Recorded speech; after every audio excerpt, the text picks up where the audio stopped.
guilty of crime.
Hello, everybody. What's up? Happy freaking Tuesday. Oh my God, you guys. Crazy. All right. Hit the like button.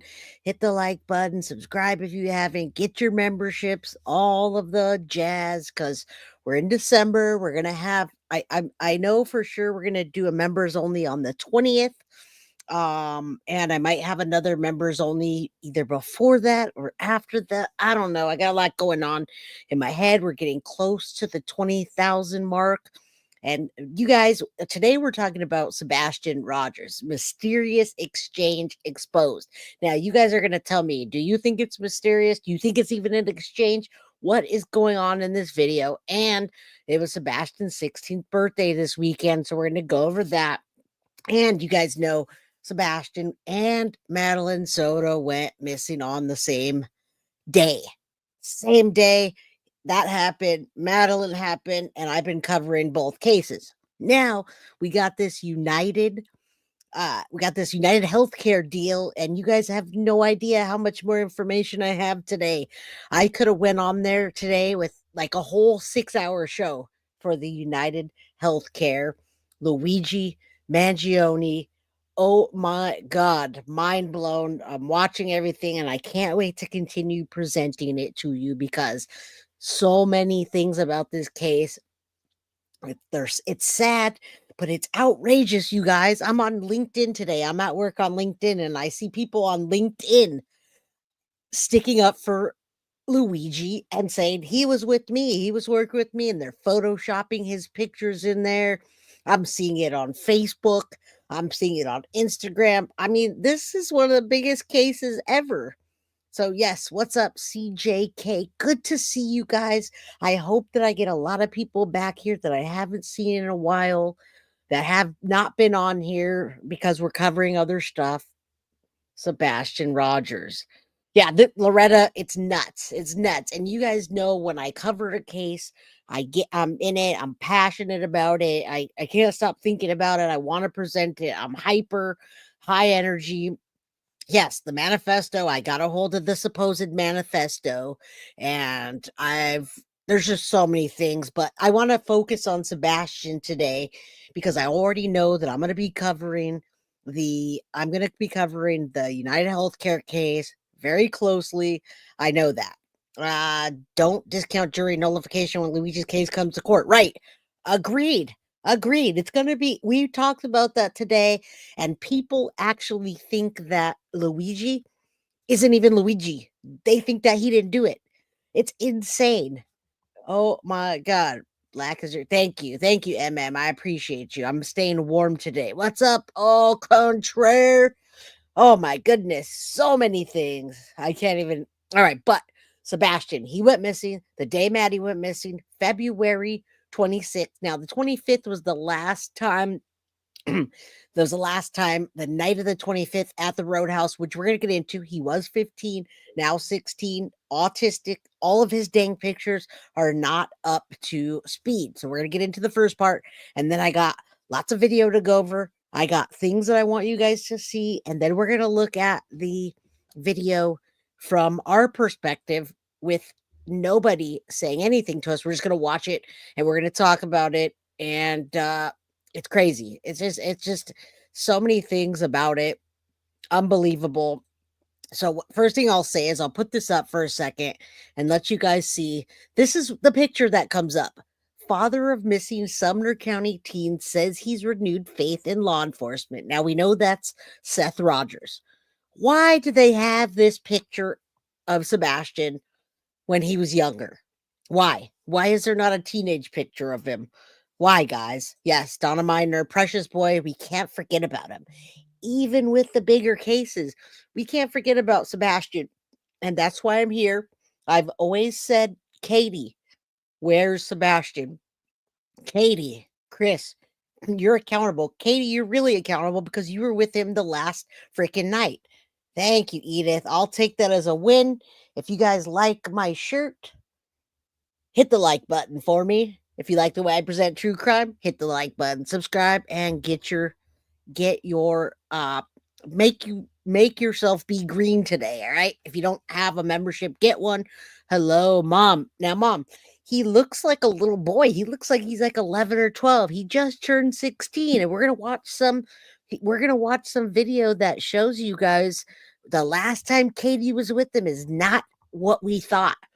She didn't pay attention to him. He was eating like he was just like somebody had just given him something to eat after a month. And Anthony, I didn't forget about Sebastian. We're going to get into that. I've been covering Sebastian. I've been covering Madeline. And these two went missing on the same freaking day. All right.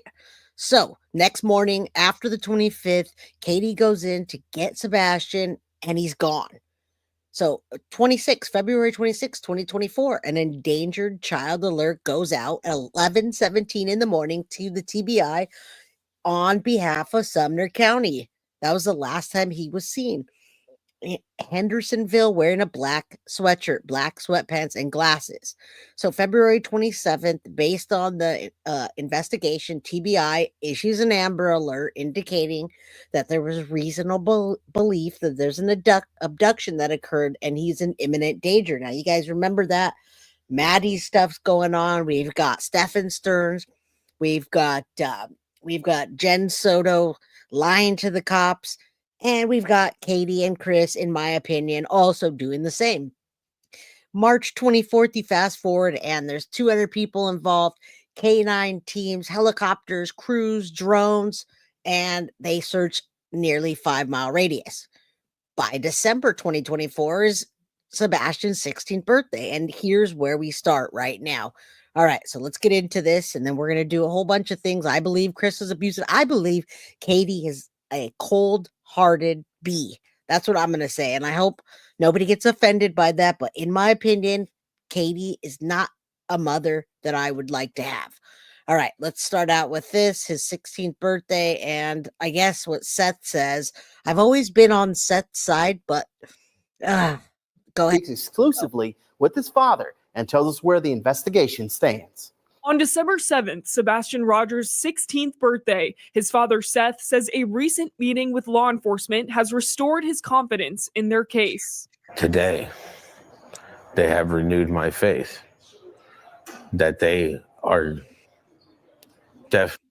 Now, he definitely looks like a wreck. I don't know what's going on with Bullhorn Betty or whatever and all this stuff that's going on. I don't know what's going on, but this behind the scenes stuff has really got to stop. And Seth, I was completely behind Seth, but when they start making money and profiting off of this and doing all this crazy stuff, but I still have empathy for this father. This was him on his 16th birthday just the other day.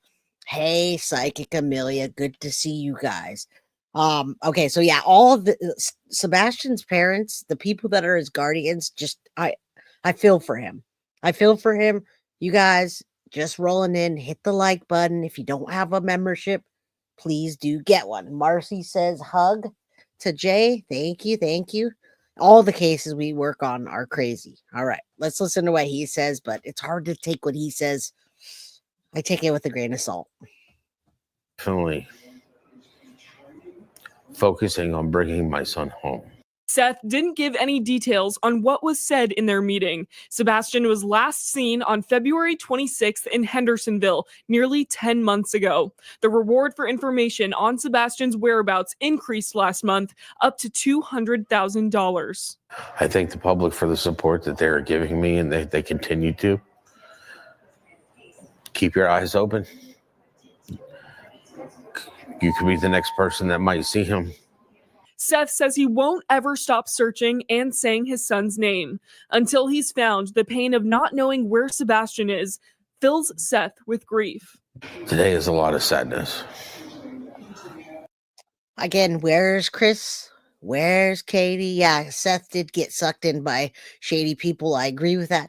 And after this clip, I'm going to give you a current update from Nick Barris. He's close to the TBI. He talks to them. So I want you guys to know what the update actually is as we watch video. We're going to speculate on things. Some people say Katie was wearing the same shoes as Sebastian. If you guys haven't seen this yet, you guys are involved today. So I'm going to ask you what you think. The case is bizarre. I have no clue. I would like to know why the 3 parents and dog aren't organizing weekend search. What are they doing? That's what I want to know, and that's what we're going to talk about today. You're right, Lisa, Maddie, Elijah, and Sebastian all went missing on that week. And we're very far with the Madeline case, but not far enough. Hello, everybody. Yes, thank you for Sweetie. Always tell everyone to hit the like button. Please do. It's a lot of sadness every day. It's hard to wrap your head around it. All right. Every day, it's like get that phone call, waiting for that picture, waiting for information that my son has been found. Sebastian's 16th birthday, Seth says he hopes families spend time with their kids. He fondly remembers birthdays with Sebastian jumping in the pool, having water balloon fights, and eating cake. What is it like for you looking back on those memories today? I'm not done making them. Looking back, I want to know what you guys think too as we go. I want you guys to chat. Thank you, Rosie, so much. I love you back. We all do. I want you guys to. I've thought since the beginning that they were looking for a body when they were looking in the water and had canine dogs. But many people right now to this day, I hear them saying they think someone took Sebastian and he's off somewhere in Texas, or he's off somewhere hiding out. I want to know what you guys think. I'm truly just baffled by this case. Kawana, thank you so much. I love your Hawaiian flower for the guilty of crime membership. I hope someone gets it that really wants it. You heard that Chris' bio daughter was coming into care and Chris didn't want Sebastian. But what did they do with him? Let's talk about that as we watch the video. Katie didn't seem too interested in Sebastian while she was at the Roadhouse. And what was she even doing at the Roadhouse? Because she sure wasn't eating, you guys. She wasn't eating. She was focused on her phone. She was preoccupied. She was texting. She took a couple of bites, and then she took her hands and wiped it on her shirt and was looking all around. What was she doing at the Texas Roadhouse, you guys? You guys tell me. is nice, but looking forward to him being back is better. I reached out to the Sumner County Sheriff's Office about Sebastian Rogers. They told me there's still an active and ongoing investigation. And if you know anything about this case, to contact them. We have ways you can send tips listed up on our website. Kenley? All right. So they're obviously taking tips and such. Nobody has anything. I mean, there's all the people that I hear involved in this. Here's what update we actually do have. All right, so Nick Barris, I've been following him since the beginning. He posts things that are realistic. Krista says I'm half and half. Sebastian knew people has him. Maybe he don't mind. Huh. Did authorities check her phone? CC, they say they did. They say they checked their phones. They handed them over. From what I understand, that happened. Kawana says I'll gift memberships if you guys can get the like buttons up. If you hit the like button, it's free. You guys, we have 175 people in chat. let's get some likes up, and we'll gift some memberships out here, okay? You guys are going to want a gifted membership. We have a lot of good information coming out that's going to be members only. So please do hit the like button. Like I said, it's free. All right. So Nick Barris, let's put this so you guys can read it as well. I want to make sure you guys know what I'm talking about. All right. So Channel 5, Nick Barris, 2 days ago, update on Sebastian Rogers, a birthday and still missing. Sebastian Rogers' 16th birthday was this weekend, and he's still missed nearly 10 months after the disappearance from his Hendersonville, Tennessee home. The Amber Alert remains in effect, and a reward now topping, according to some reports, of $200,000. Several of you have asked Nick for an update. It's important to keep his face and name out so the public don't forget this case. I agree. Many have asked about reports of new alleged leads reported by some private individuals who have joined the search. I'm going to guess they're talking about Dog, the bounty hunter. Okay, so we know Dog's been involved. What's he doing? I remain cautious with anything posted to social media and will only report the facts here, according to the professionals handling the ongoing investigation. I am in contact with Sumner County Sheriff's investigators and EMA personnel, the Tennessee Bureau of Investigation, and District Attorney Ray Whitley. This case remains active. It's not a cold case, you guys. Some tips continue to be called into the hotline.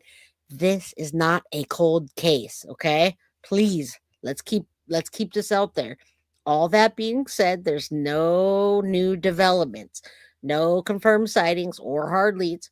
What about the video that recently surfaced of Sebastian eating at Texas Roadhouse with his mom before he disappeared? And you and I, we're all going to talk about the questions about the green hoodie today. What about the person in the green hoodie, you guys? What about the person in the yellow jacket? Authorities have had the video since last February. They vetted it, and I'm told it's not some new revelation and no special significance to the case. So those close to the case tell me if any private individuals had any new leads of substance, they would know about it. There are none. Again, it's like Sebastian vanished into thin air, but there has to be an explanation. The question is what? Very sad. No one's giving up, and it's good to see many people interested in the case, including all of us, all of you guys. We still have hope, and we pray that happens. And if you guys are in the area, you guys, he says, I promise to let you know if there's a significant development. You guys can call in 1-800-TBI-FIND. All right, you guys share this. We've got these same pictures of Sebastian. I don't know why they didn't put more current ones. I don't know why they didn't post a picture from that day, because Katie seemed to be taking pictures, you guys. She seemed to be taking pictures while he was at dinner. She looked like she was taking pictures of him and sending it to someone. So I don't know. I don't know what's going on. I don't know what's up with Katie. I'm still very interested in Katie. All right. Hello. And yeah, you say TBI is a joke. I think everything that's been happening in this case seems to be a joke. But what's not a joke is that Sebastian's missing. Sebastian's either not alive anymore, or he's alive and he may be hurt. If he's alive, he's probably not a happy camper somewhere, is what I'm going to say. All right. And you guys, Polly says, my opinion, I agree. PFs are shady. Yeah, I mean, what's Dog been doing? Does anyone know what Dog is actually doing?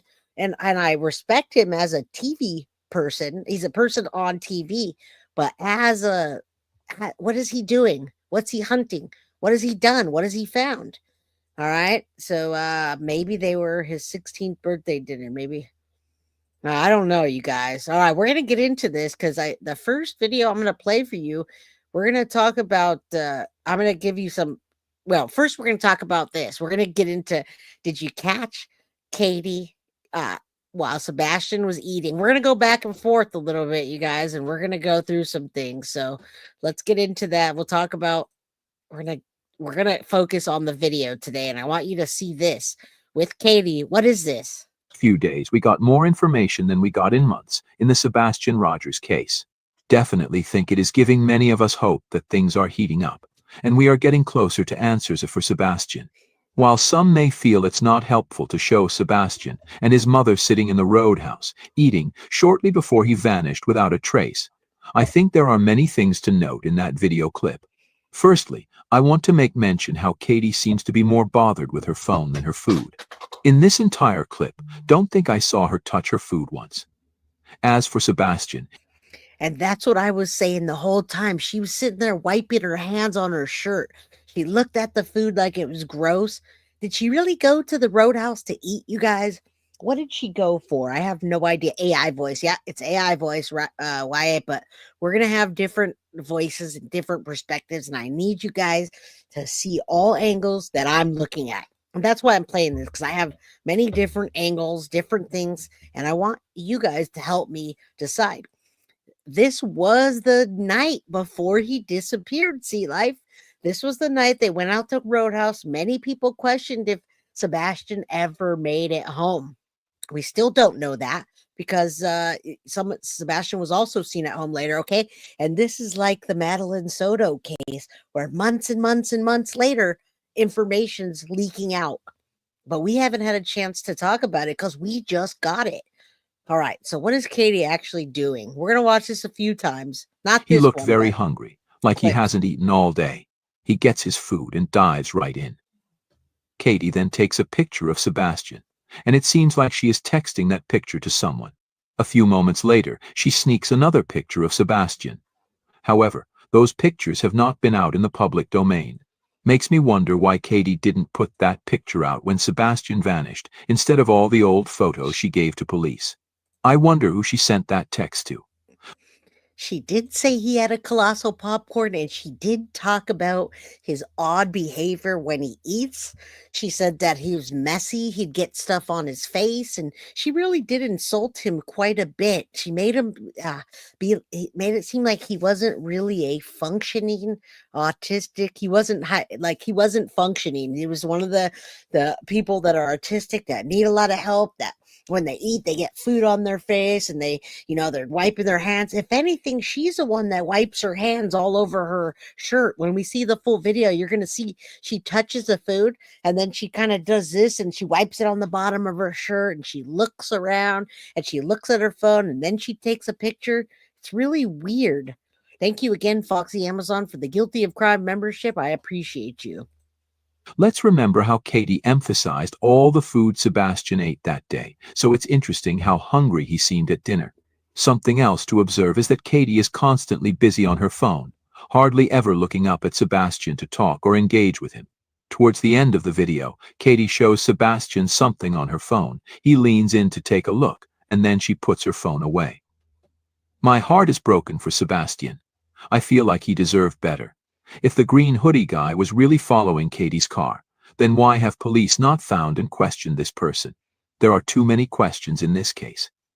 We now have an idea of what Sebastian was wearing when he was at the Roadhouse.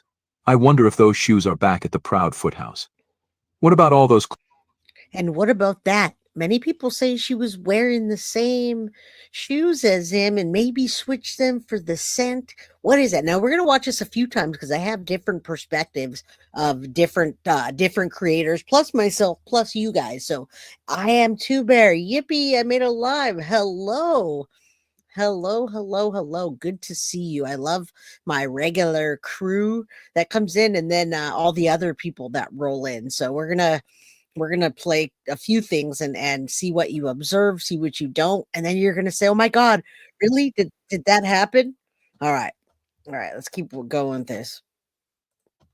Clothes he had. Is it in Sebastian's room? Would that prove that he made it back to the house? It's still a very plausible theory that Sebastian never made it home after the Roadhouse. Now, somebody said that somebody just said that they saw picture, or there were pictures of him and he made it back. How is that? Can somebody tell me in chat? Let me know about that, because I believe that you said that. So let me take a look at this. I got another clip. This is a different one. Hold on. I think this is the 1 second. Sleep break over eating. Let me hit the back button real quick. Sorry about that. I have so many little videos that I want to show you. And oh yeah, I want to show you the hoodie one real quick. The green hoodie one. So I'm going to show you. I showed you inside and then I'm going to show you outside, but my internet's been slow again, you guys. So be patient with me. All right. I know you guys are actually more patient than I am. Hold on. All right. And I know you guys probably heard of the green hoodie. I'm not sure yet, but I'm going to show you the green hoodie. We're going to talk about that because people are talking about that and they're talking about an exchange. They're talking about what Katie was doing on the outside. Why was there a guy in a yellow jacket there? Law enforcement says he made it home, but no proof he walked out the front door. Their napkins, black card to see she was wiping hands on napkins. It looked like she was wiping her hands on her shirt, and we're going to have plenty of time to watch this. So let's take a look. Sebastian This is a Rogers different case. clip. You will have probably heard of the Green Hoodie Guy by now. At night, private intelligence claimed the Green Hoodie Guy, seen on footage nearby the Roadhouse, is a person of interest, and they want him found and spoken to. There is also a second person that was with the Green Hoodie Guy. I've seen lots of comments saying that this is all a hoax and there is no Green Hoodie Guy. Well, today some images were released of this Green Hoodie Guy, but before we get to that, I want to share the latest information about him. This Green Hoodie Guy was been identified in surveillance footage standing nearby Katie and Sebastian. He exited the passenger seat of a vehicle, while the second person remained inside. He then engaged in a physical interaction and hand exchange, which I think was a handshake with Katie Proudfoot in the parking lot before entering the Roadhouse and vanishing out of sight. He's second individual. Right, and I do want to thank there's one channel that has the footage. So I want to thank that one channel that has the footage, and that's Nick Hat. So at Nick Hat, if you guys want to drop a link, everybody's using that, and you can see the watermark on it when we get into it after that. Hello, Lens Rich. I don't think Sebastian was the one taking out the garbage. Is someone saying that that was the last time we saw him?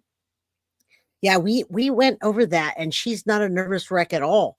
But also, Jen Soto wasn't a nervous wreck for anybody but herself. So we've seen lots of mothers like that that don't seem to care that much except for themselves.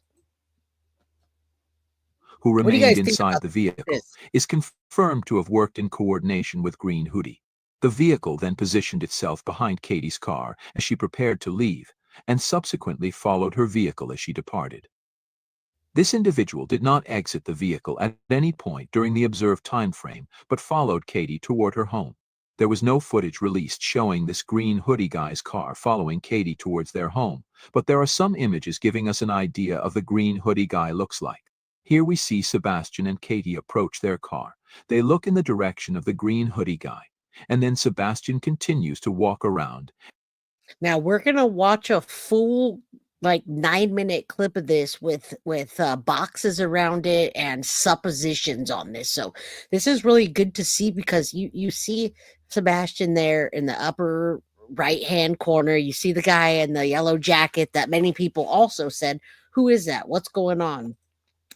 So we're gonna look at it from different angles. Like give Jen more leeway than KP, in my opinion. Interesting. Very interesting because Katie doesn't even seem to be on the police's radar, and we haven't heard any kind of her talking to the law enforcement the way that Jen Soto did. So, what's up, Deb? Good to see you. How you doing? Hit the like button, you guys, on your way in. We've got a lot of big things that we're covering this week. So, just keep an eye on this, and we're going to double back down to it in a little bit. And get into the passenger side of Katie's car. Green Hoodie Guy continues to walk and Katie climbs into the driver's side and starts the car. Looks like they then drive off. It's been claimed that the Green Hoodie Guy was a nothing burger and just someone that was trying to get There you past go. Katie as she was There you trying to go. get into her car. What do you guys think? All right. So there's lots of things that are big nothing burgers. We're gonna watch one more clip and then we're gonna watch the full. Oh, I didn't mean to. We're gonna watch the full 9-minute clip and then get into some different things that I think might be. So I'm gonna look here, zoomed interaction. Wait, I have a video that talks about red flags, and if I could find it, that would be great. 1 second. There's a lot of little clips here, so that's my deal. Zoomed footage is what it's called. Okay. Take a look at this last one, and then we're going to watch a bigger one. Zoomed footage, red flags, and do you find this as a red flag? Let me see what you guys are saying about the, let's see. All right, I like your opinions because it helps me to decide what I'm looking at, what's going on in the frame, and we're going to go back inside the Roadhouse and take a look. I feel like Chris encouraged demanded punishment of Sebastian, controlling the house by keeping constant contact, maybe restricting food. I absolutely think that they both restricted Sebastian's food because of the way that Katie talks about how he eats, that he's messy. She kind of made him sound gross, like not very high functioning, kind of messy, ate with his hands, had no manners. I didn't like that. Kawana says, I'll gift memberships if we can get the likes up. We have 242 people in chat. So if you guys can hit the like button, that would be awesome. Now, I am Two Bears says, I don't think the footage means anything, but it was good to see the live video of him. I think it is too, but it is okay. So think about this. I am Two Bear. It's kind of like the first time we saw Jen Soto sitting on the couch giving the interview, and we saw her hands real stiff and her arms. She tried to hold her arms beside her, and her mannerisms and her fake crying and her crying for herself. That's the first time that we've seen Katie interact with Sebastian and how they interact. And is she a loving mother? Was she caring? So I think it's important in that way. If nothing else, it's important to see how she interacts with Sebastian, because I have a feeling she's the one that is behind his disappearance. As a matter of fact, she's the one that had eyes on him. She was the one that was responsible for him. So I think it's very important to see how she interacts with them, just like to see Madeline Soto and Jen Soto and how they interact. The first time we ever saw them, we were like, oh, did you see that? Did you? And we're going to do that with this one too. So thank you. She's definitely not nurturing, but what is she up to? She's not eating either. I just didn't see that. Yeah, I didn't see her cry. I saw her cry a little bit, but I'll take a membership. Nicole Root, you already have one, silly. Yeah. All right. Sebastian was eating just fine. He wasn't messy. He appeared to be hungry after the huge popcorn and breakfast. Yeah, Jen Soto, you got that right, MM. That reminds me here. Let's do this real quick. All right. If you guys get triggered, here's your evil potato. There you go. Trigger warning. Just in case. All right. It's hard to hear a parent talking about the way a kid eats. She talked a lot about him. It was just like Jen Soto in the way she's so forgetful. She does this. She doesn't remember her phone. I have to put her to sleep at night. She can't sleep alone. It's like she was ragging on him. And that's how I feel Katie was. All right. Potato. She can't even eat supper with that. Tells you something. It's interesting. What was she doing there? Yeah, a lot of potato. We need more potatoes. All right. All right. So here you go. Here are some zoomed footage, red flags that I'm going to say are red flags. What do you think? I am Two Bear. Shocked with the new footage that was put out in the Sebastian Rogers case. At night, private intelligence has been putting almost daily updates on the case, and they are trying to keep the focus on finding Sebastian. I'm sure most of you have already heard about the green hoodie man. Some are saying that this is just a random encounter and nothing more. The man got out of his car at the same time Katie was trying to get into her car. And I'm going to go back real quick on that because we heard that there was a nothing burger, but this picture is interesting, you guys. Look at that still. Look at the still there. When we watch the footage inside, this is a picture from inside that she took. Katie didn't look like this. Sebastian wasn't smiling. They weren't sitting next to each other, and Katie didn't look like that. Katie's hair was up in a ponytail, you guys. Katie was facing towards Sebastian, and he was facing towards her on the other side. Same clothes, same day, same everything, but they're in different positions. She must have been, was it a photo op? Some say she has another phone in her pocket. We're going to watch that. You say it's a different time? Well, isn't that the same Yoda shirt that he has on? We're going to take a look at that. That's interesting. If it's Photoshop, why? Why would it be? And okay, if this was a different night, why not show the photo of Sebastian the last night that he was alive or seen? Why? Why not do that? So that's why I don't understand, Shadow. Why would she do that when she's clearly taking pictures of her 16-year-old son? A plain picture that you can give to the TBI and say, I just saw him hours ago. This is the latest picture of him. He's wearing this. That doesn't make sense. Why isn't the picture from that night? Why would she not? Why would she show an older picture? It's hard to see that. We're gonna go over that. You say it doesn't look like the picture, then why didn't she take the picture of that night? What is she hiding? That doesn't make sense. Let's keep going. Sebastian. I'm sure most of you have already heard about the green hoodie man. Some are saying that this is just a random encounter and nothing more. The man got out of his car at the same time Katie was trying to get into her car, and they just passed each other. The green hoodie guy was a mere customer at the Roadhouse and has no significance to the case. On the other hand, it's being said that he is a person of interest and needs to be found and questioned. There was a definite interaction between him and Katie Proudfoot, and that needs to be looked at. This latest footage makes me so uncomfortable, and I feel that there is more going on. It shows Sebastian and Katie walking to their car. Then we see the green hoodie man get out of his car. If this was a mere walking past each other, why did it take so long? Why did she shake his hand? However, looking again and slowing down the footage, it seems that this man was handed something. Katie handed him something, and looks like he put it in his bag. He then walked into the Roadhouse. Sebastian noticed this interaction, and he kept his eyes on what his mom and this man in the green hoodie were doing.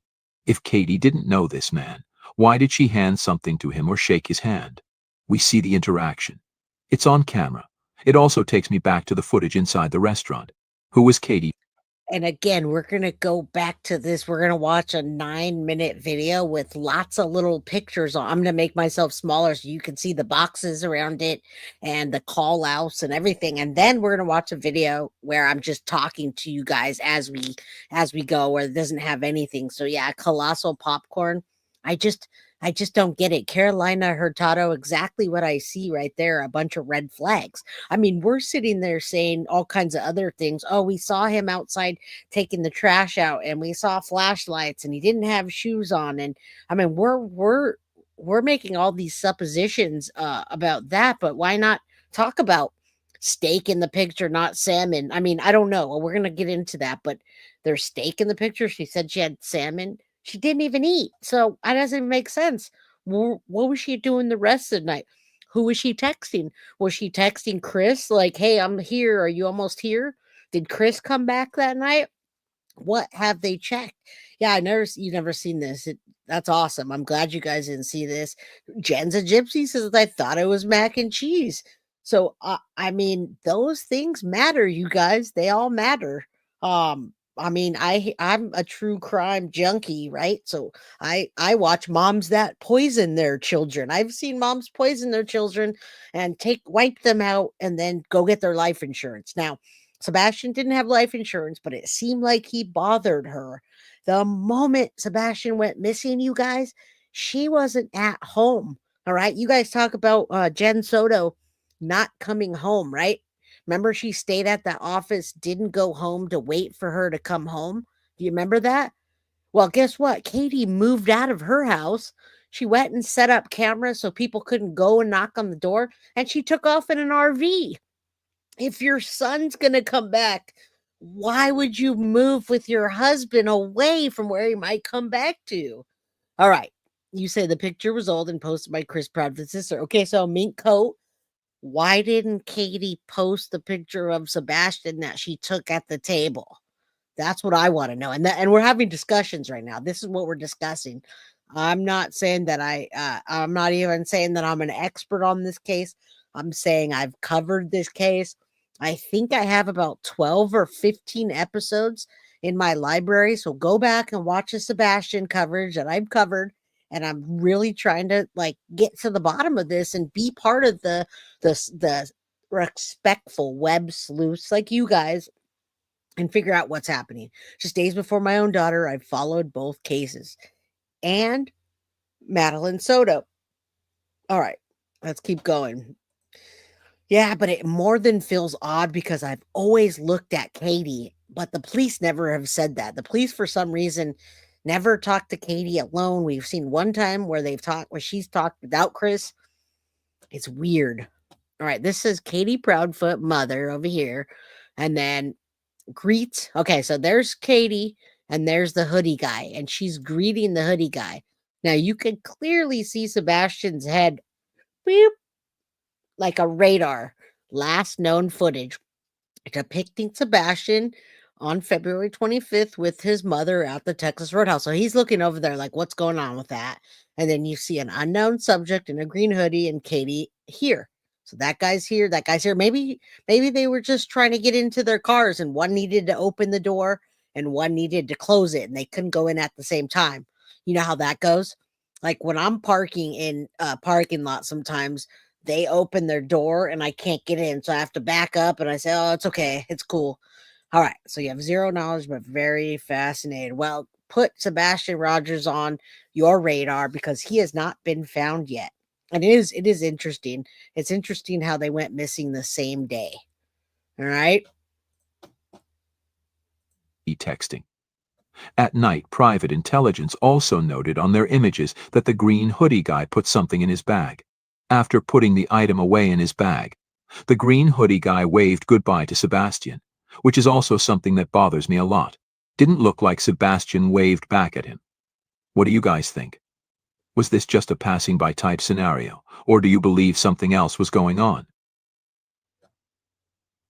Now we're just going to look at this a few different ways, you guys, and I value your input. Now, there it is again. But before I get into that, many people think that Katie had a burner phone. How would it be that far off? How would it be that far off if she had a burner phone and if she was up to something? Now you say Flossie says money she slipped him or a home or her home address. Right. She could have been that. I mean, I don't see her really liking Sebastian too well, just like Jen, just kind of bothered. And I'm sorry about the AI voice. It's going to be gone soon, you guys, but it's just the video that I'm playing right now. And then I'll talk in between, but you guys, there's 283 people in chat. We'd love to give more memberships. Would you guys do me a favor and just go hit that like button real quick so we can give out some more memberships?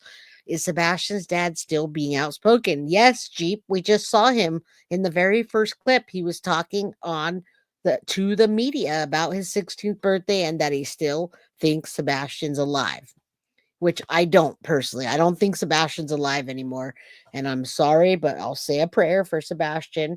I'm just being realistic here. And I don't think that we're going to find him alive. And if we do, I'll eat my words. There's no volume here. Look at that right there. Boom. See her hand and his? And Sebastian's completely staring. Did you guys see that? All right. I hope you guys saw it. I'm going to go back one more time and I'm going to make myself smaller so you can see it. Watch their hands. And look at Sebastian. Totally caught his attention. What are they doing, you guys? And you are a member, Jen's a Gypsy. I'm gonna tell YouTube a thing or two. You don't see her hand? It's like right there. I did it in slow motion. And now they're still back there, like doing something. What are they doing back there? Someone says passing drugs. Look at that. Now they walk back up. What happened? What was that? Now he walked back up. What was that, you guys? All right, let me just show you one more time. So look at the hands up here. Look at her hand and look at his right there. And look at Sebastian. You see that? How close she moves? And then this guy's going to move back this way. What was he even doing back there? That's what I want to know, is what he was doing.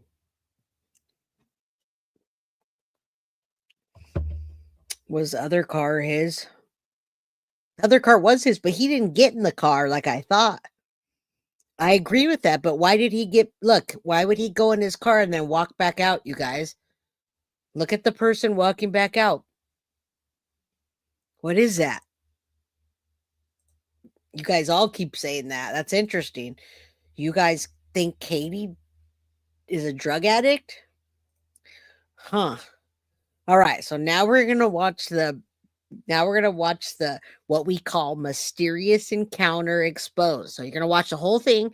We're going to watch it, and we're going to watch all the little boxes and things and clips, and we'll talk about it. All right. And I want to thank Mob Crew for this. I really love Mob Crew's I love his coverage on the Koberger case, and I love his coverage. He goes really in depth and he breaks things down. So I'm going to show you that.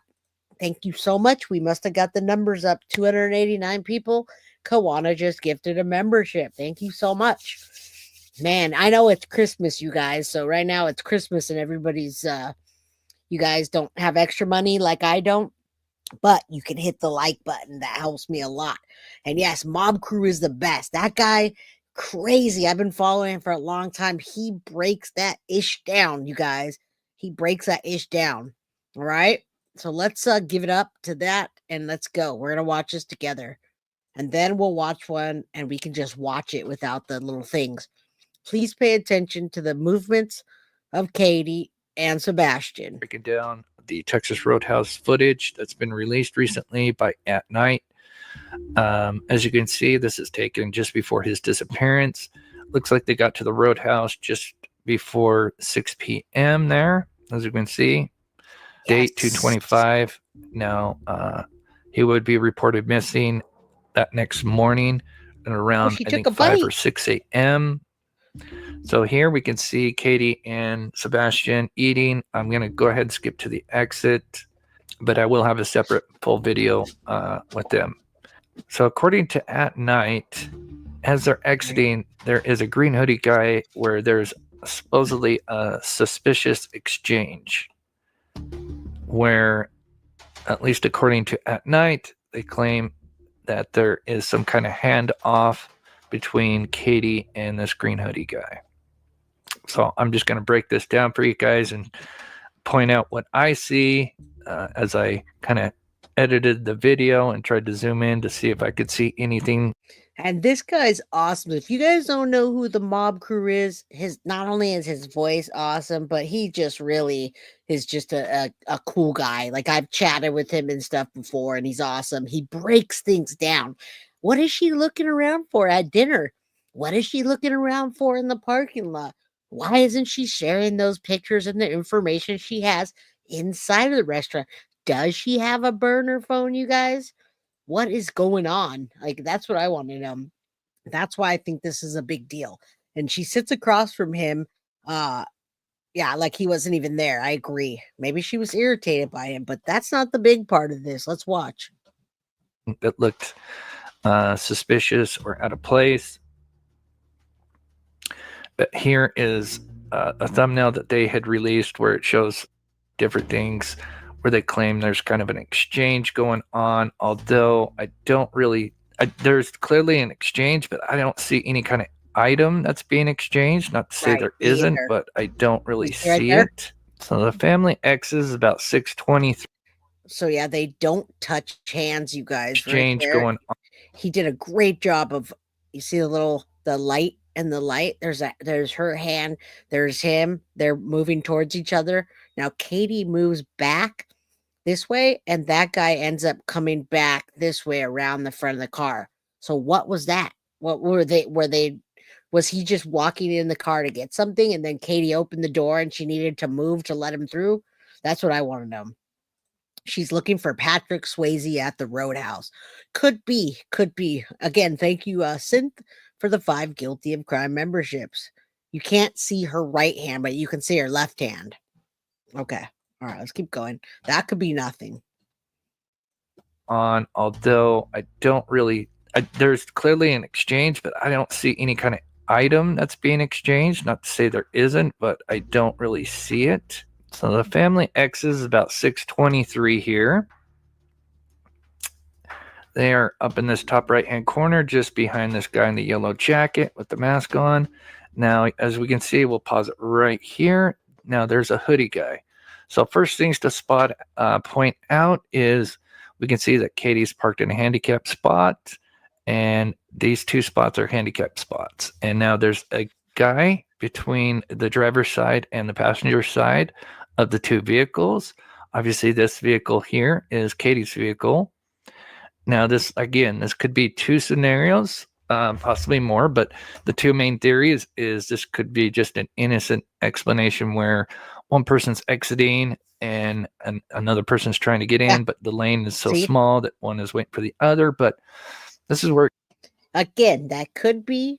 It could be a nothing burger, but we gotta look at both sides and all sides, because the bottom line is Sebastian's still mysteriously missing, and Katie sure isn't filling in the blanks. I mean, when your son or your child goes missing and you say, well, I heard a thud and then he was just gone and then that's it. And yeah, Clark, a lot of people made a big deal about that. Why did Katie have a handicap parking? WTF?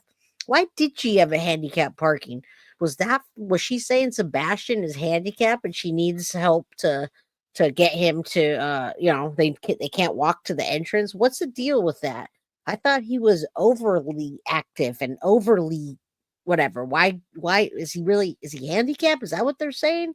All right, so Sebastian's considered handicapped is what you're saying? Okay. All right. That's interesting because she does act like that. It kind of gets weird because that doesn't actually happen. And you can see that they clearly know that this guy is between the two vehicles. So as they walk towards the vehicle, you can clearly see that they start to make eye contact with the individual, and he actually kind of backs up a little bit. Again, so it could just be that maybe he's going to let Katie, get into her car, but this is where it gets kind of odd because that doesn't actually happen. Not to say this doesn't have an instant explanation. Now and I agree with that. That's my number one thing that I say all the time. Carolina, you're in my head. In true crime, there aren't coincidences. Mysteriously on the same night, right after this interaction. Sus!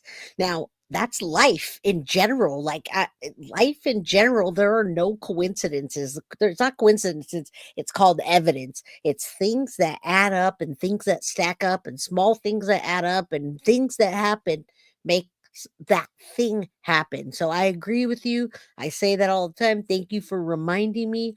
She is lazy as well, in my opinion. If the guy drove off and then is over by her door, he could be looking for a handicap placard. I'm not sure. I mean, it's a thing. It could have happened. Maybe she handed him a house key. Maybe she handed him the address. I don't know. But Sebastian's missing hours later. He didn't even make it through the night. All right, let's keep going. You can see Sebastian clearly has his attention. So I'm assuming there is some kind of conversation going on. Is it nefarious or innocent? We don't know. There's no audio, clearly. We can see him gesturing with his left hand, almost either putting his hand out or waving back. As you can see right here, I'll circle it, which I thought was interesting. It's tough to say, what he's doing right here. Is he kind of putting his hand out or is he kind of waving back for her to come? I mean, Sebastian's on high alert right there. Look at him. He's watching that. And she puts her left hand and kind of puts it on the vehicle. Now he kind of backs up a little bit. She then moves forward. And this is where I thought, okay, well, maybe he's just allowing her to get in the vehicle. And then we'll wait for. So my opinion on what happened, Jeep Sahara, is that something bad happened to Sebastian. They did make it home, but something happened that night in that house. Something happened to Sebastian. And the next day when Katie called and he went missing at 11:17 a.m., he was gone. His body was gone. He was gone. I believe that sound that she heard at night, she heard something happening in the house, a tussle or some kind of noise. Yeah, it was a planned event. Something happened in that house that made Sebastian disappear. And I've never seen a mom so uninterested the way that she is in finding him except for Jen Soto. And Jen Soto at one point did get a little bit more on board with, hey, let's find Madeline. But this lady just takes off. She goes and takes off with her husband, that's not even his father, in the RV and just forgets about it. Who does that? Who does that? Who takes off? What's up, Land Pirate Radio? How you doing? I'm glad you came by to say hi. We all love you. That's Adam.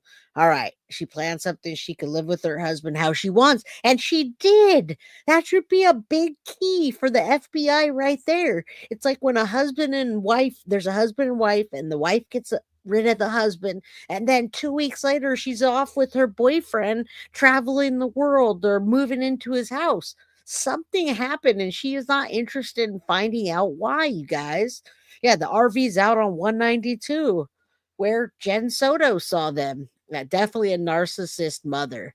What's up, Carrie? What's your theory on Sebastian Rogers? I don't think he's alive anymore. Carrie, I want to know what you think. You know what, you guys? Carrie and I have been talking about the United Healthcare case, and we talked about it the night before Luigi Mangione got caught. And she said to me that night, like 12 o'clock her time, he's going to get caught tomorrow. That guy, the shooter's going to get caught. And sure enough, the next day, Luigi got caught. So I want to know from you, Carrie, you probably dug into this case. What the frick happened to Sebastian Rogers? And is his mom involved? Is Chris involved? What's going on here? She seems to be very sketchy. Yes, we're going to watch that in a minute. All right, let's keep going.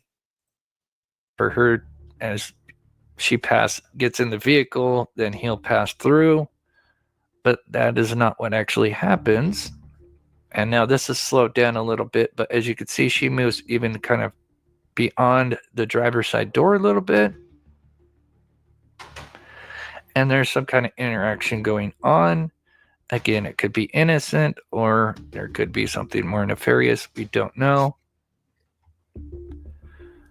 You can't really see much, but again, if this was just, two people trying to, one getting in a car and one getting out, we don't see her getting into her vehicle.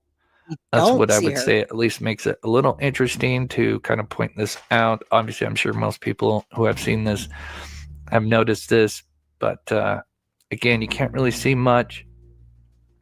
There's a little bit of movement.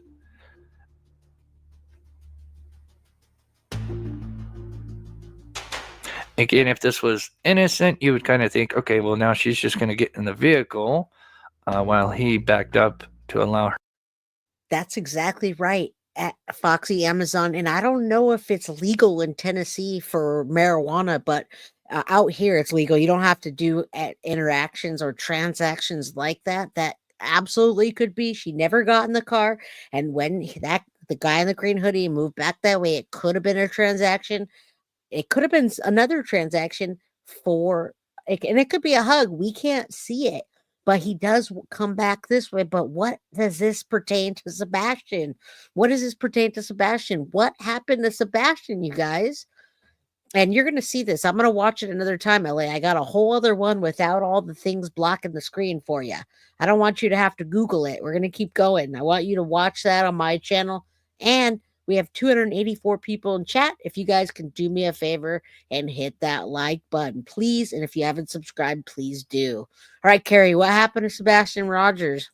Her to get in, or there's a conversation going on. Maybe they know each other and just having a small talk quickly before they leave.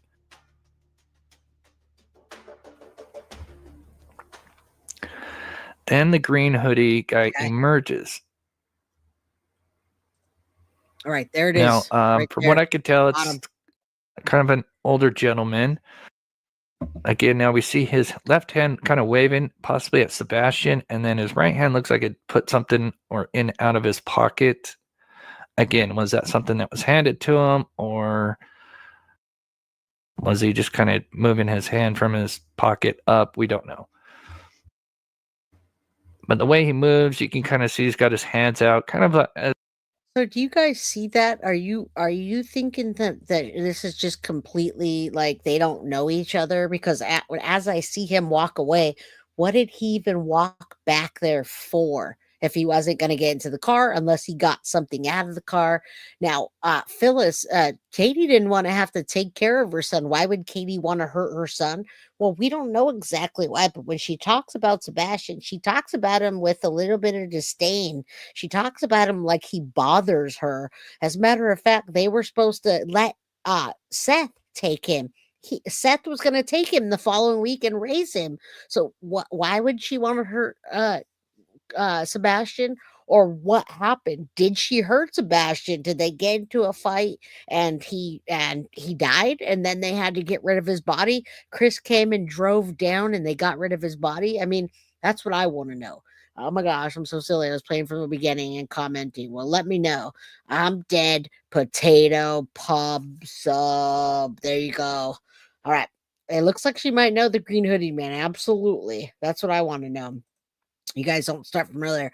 Tell me what happened to Sebastian. Why did Katie want to get rid of him? All right. Would the FBI offer more if they thought he was deceased? Absolutely, they would, Cheryl. Absolutely. They want this case to be solved. They want to find his body. Of course they would. Absolutely. Why would they look in bodies of water? Why would they search for him in the water, you guys, if he wasn't already passed away? You can't live in the water. All right. It is a medicinal state, not a recreational state. Okay, so they have to have a prescription for it. Yeah, the cases keep me up too, and that's why I had to come back. Now you're right, Sadie's mama. Katie, where is Sebastian? And was this a handoff? All right, we're gonna go back in there in a minute and watch her interact with her son. As you know, some people that don't want to trip. So again, this could just have an instant explanation. Again, it's believed he came from the car that is obviously parked in the handicap. So it could be two elderly couples going out to eat, and maybe the gentleman had to go back for his wallet or something. Or maybe it's something more nefarious and there was some kind of interaction that possibly led to his disappearance. We don't know. But here's a zoomed out version. Again, we could kind of see Sebastian sitting there waiting. He's trying to kind of unlock the car, but clearly there's some kind of interaction still going on with Katie and the hoodie guy. See? And then I just kind of wanted to show the wave, which it does look like he's kind of waving to Sebastian. Right here comes green hoodie guy. And so that's a good motive as well, Sabrina. I don't think that it was something that they said, hey, tonight we're going to get rid of Sebastian. But you're right. That's a factor in it, too. Chris was afraid that Sebastian was going to do something to his daughter. Katie just is not interested in finding her son. She never was. She's never appeared interested. And then she freaking moved out. So what does she know about? What does that guy know? Do they know who that guy is? Has the TBI looked into it? There were lights seen on the camera on the house, right? What if she told the man to come back and pick him up? That's a good, I mean, what happened to Sebastian, you guys? Never pulled cards on it. You absolutely should, because I want to know what happened to Sebastian. I don't care for Tennessee. When I went to Bonnaroo, too humid, many things. Waffle House was legit. All right. What about waffle and what about chicken and waffles? Just kidding. And we'll see the wave, which does look like it's towards Sebastian Rogers. Now we see the car being unlocked as we zoom out. But Katie's still not in the car. She's opened up the door and now they get in. The hoodie guy then just gingerly walks into the Roadhouse. So again, there could be just an instant explanation where, maybe they know each other and there's just some small talk, or maybe there's something else going on. I know I've repeated that, but I just wanted to put in my 2 cents. If you notice anything, put it in the comments down below. Again, according to At Night, they believe there is some kind of handoff. I could not really see it, but sadly, this would be the last time Sebastian Rogers would be seen in a local setting. From here, I think they went to Sebastian's home, where later in that night, Katie allegedly hears, a loud thump, doesn't check on him, and then when she wakes up at around, here's a loud thump, doesn't check on him. He's not super functioning, but what? All right. You out by the internet gaming pad. You think so? Okay, Carrie J says Katie and Chris felt Sebastian was a burden.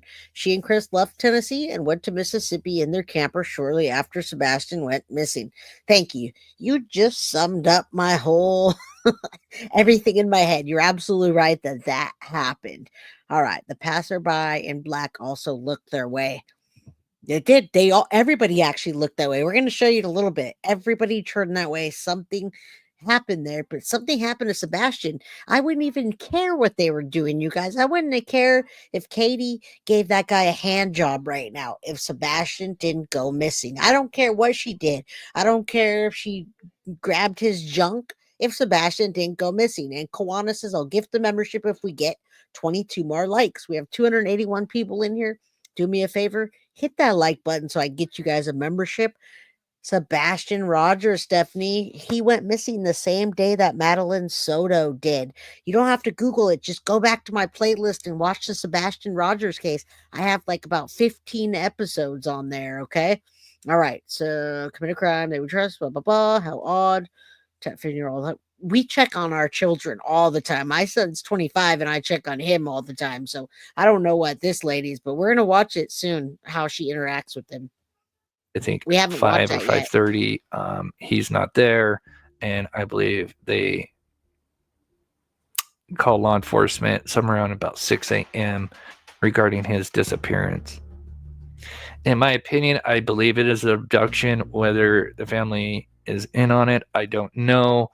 Sebastian Rogers would have turned 16 the other day, which is really tragic, and we're almost the end of December. We're at 10 months, which is just truly heartbreaking. So please share his poster.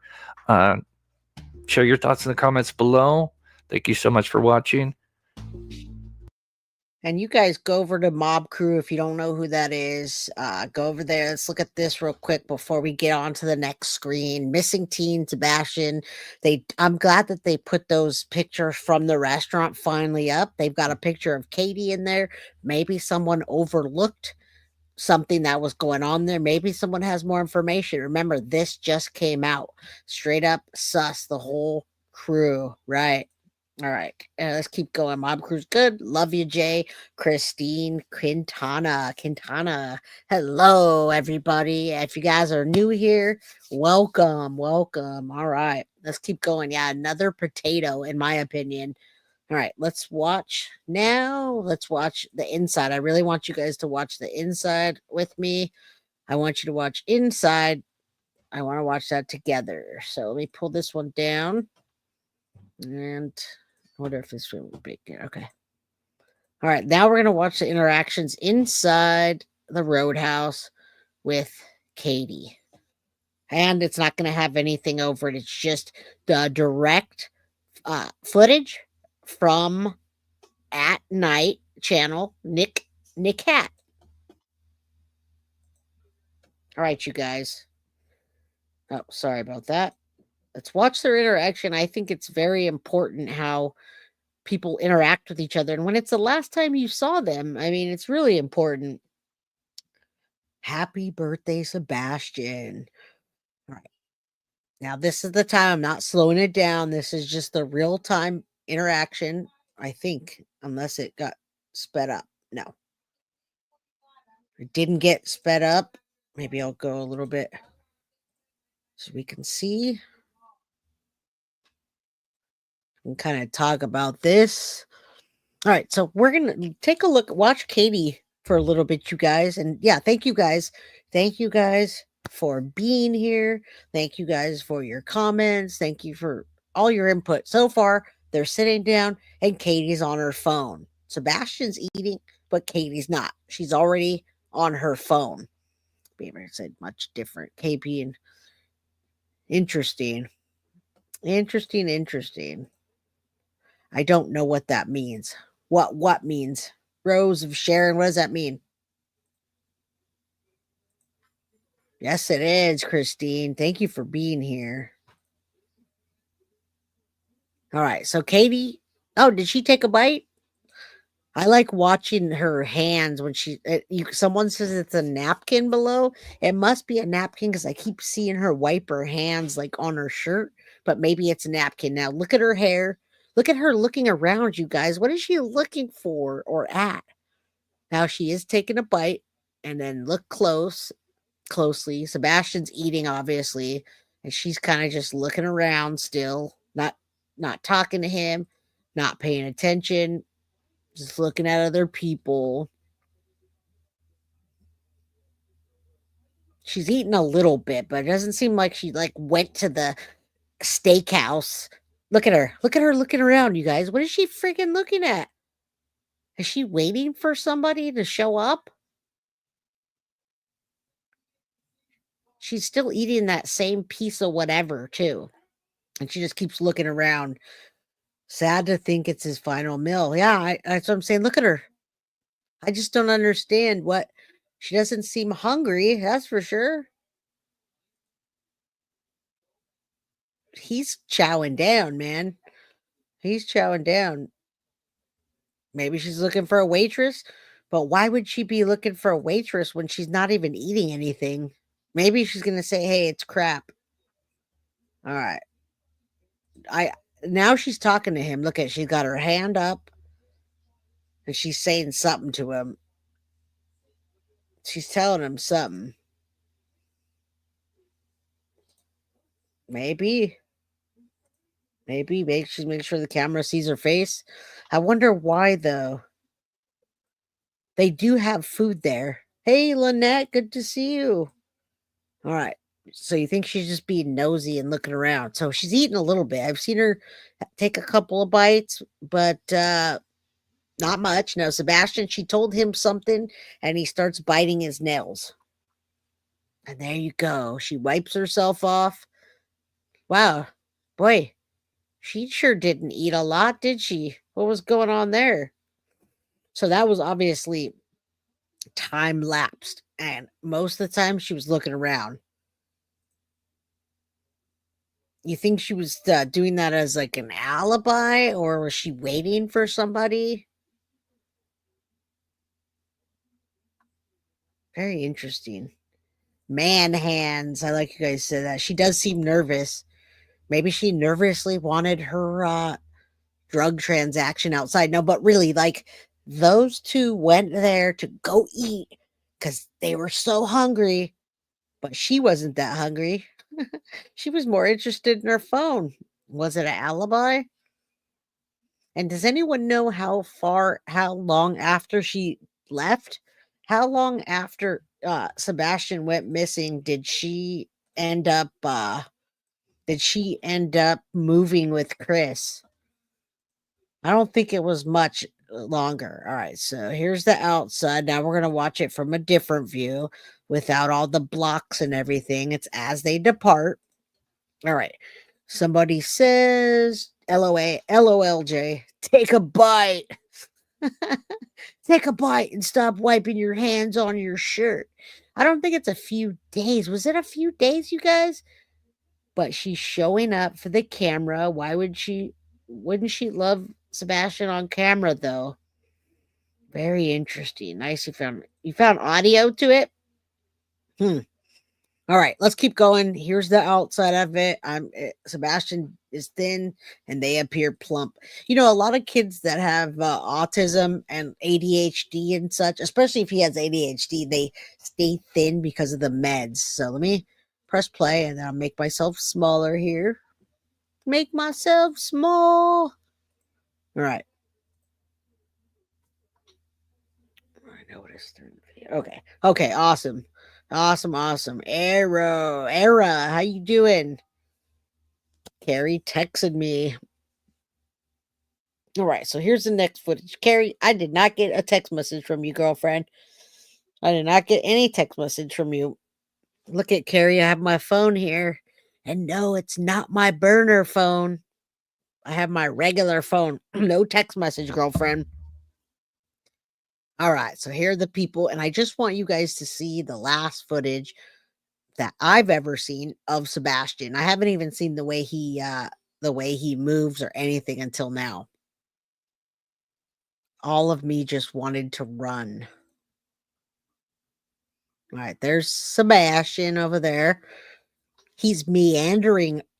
Look at he's meandering to the car, and his neck is all the way turned back to Katie and that guy. He's completely watching what's going on. Bernice, hit the like button so we can gift you a membership, girl.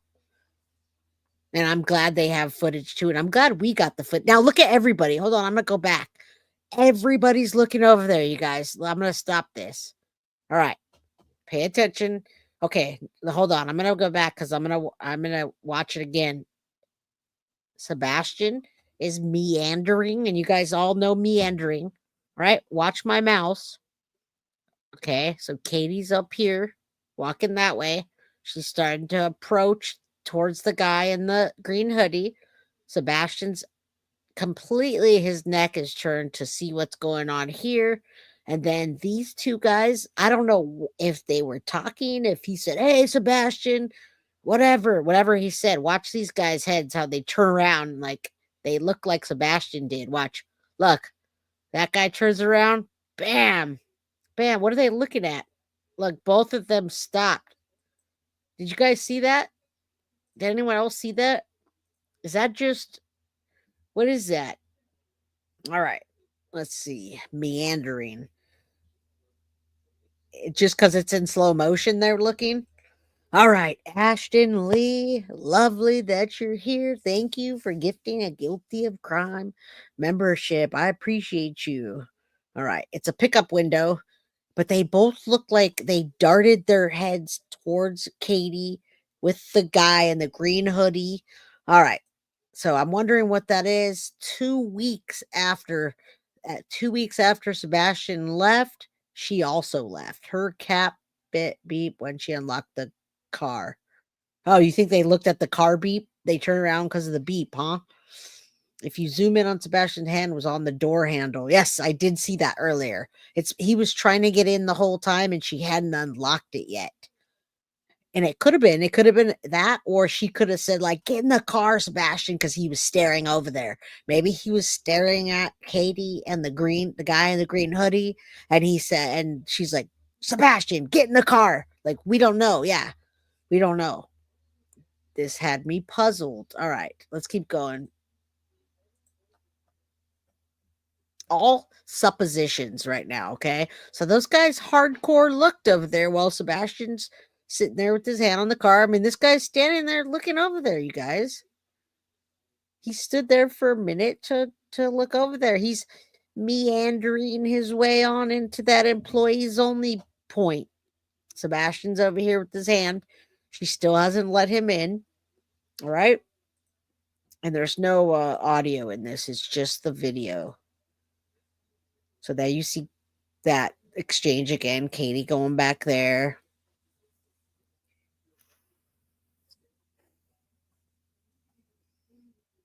Someone thinks that he yelled at Katie for being in the handicap. But I think she had a handicap sticker. Yeah, the positions are awful, but you know what? I won't look a gift horse in the mouth, y'all. If we were able to, since we were able to get this footage, that's the first time I've ever seen Sebastian and how he actually looks, how he moves. I've never seen him. Whenever Katie describes him, it's really like bad how she talks about him. I don't like it. I don't like it. All right, let me see something real quick. All right, so we're still watching that. Let's back here. Let's detective. What time is it, you guys? 5:18. All right, let's keep going. He just got in the car. You say top left. All right, let's see. Detective and Katie Brown. I'm focusing on something real quick. I'm trying to find something for you guys. All right. 7 months and 7 months. Interesting. All right. He put his seatbelt on. I'm trying to see what you guys are saying keep in mind, yes, it's in slow motion. Definitely keep in mind. I could make it faster too, so it's in regular, like real time. I am not near Malibu. I'm in San Jose, California, and it's 5:19. All right, so now they're driving off. You guys saw that transaction. You saw them inside. You saw them out. You feel he's deceased. My heart breaks for this child. Yeah, I want to know what you guys think.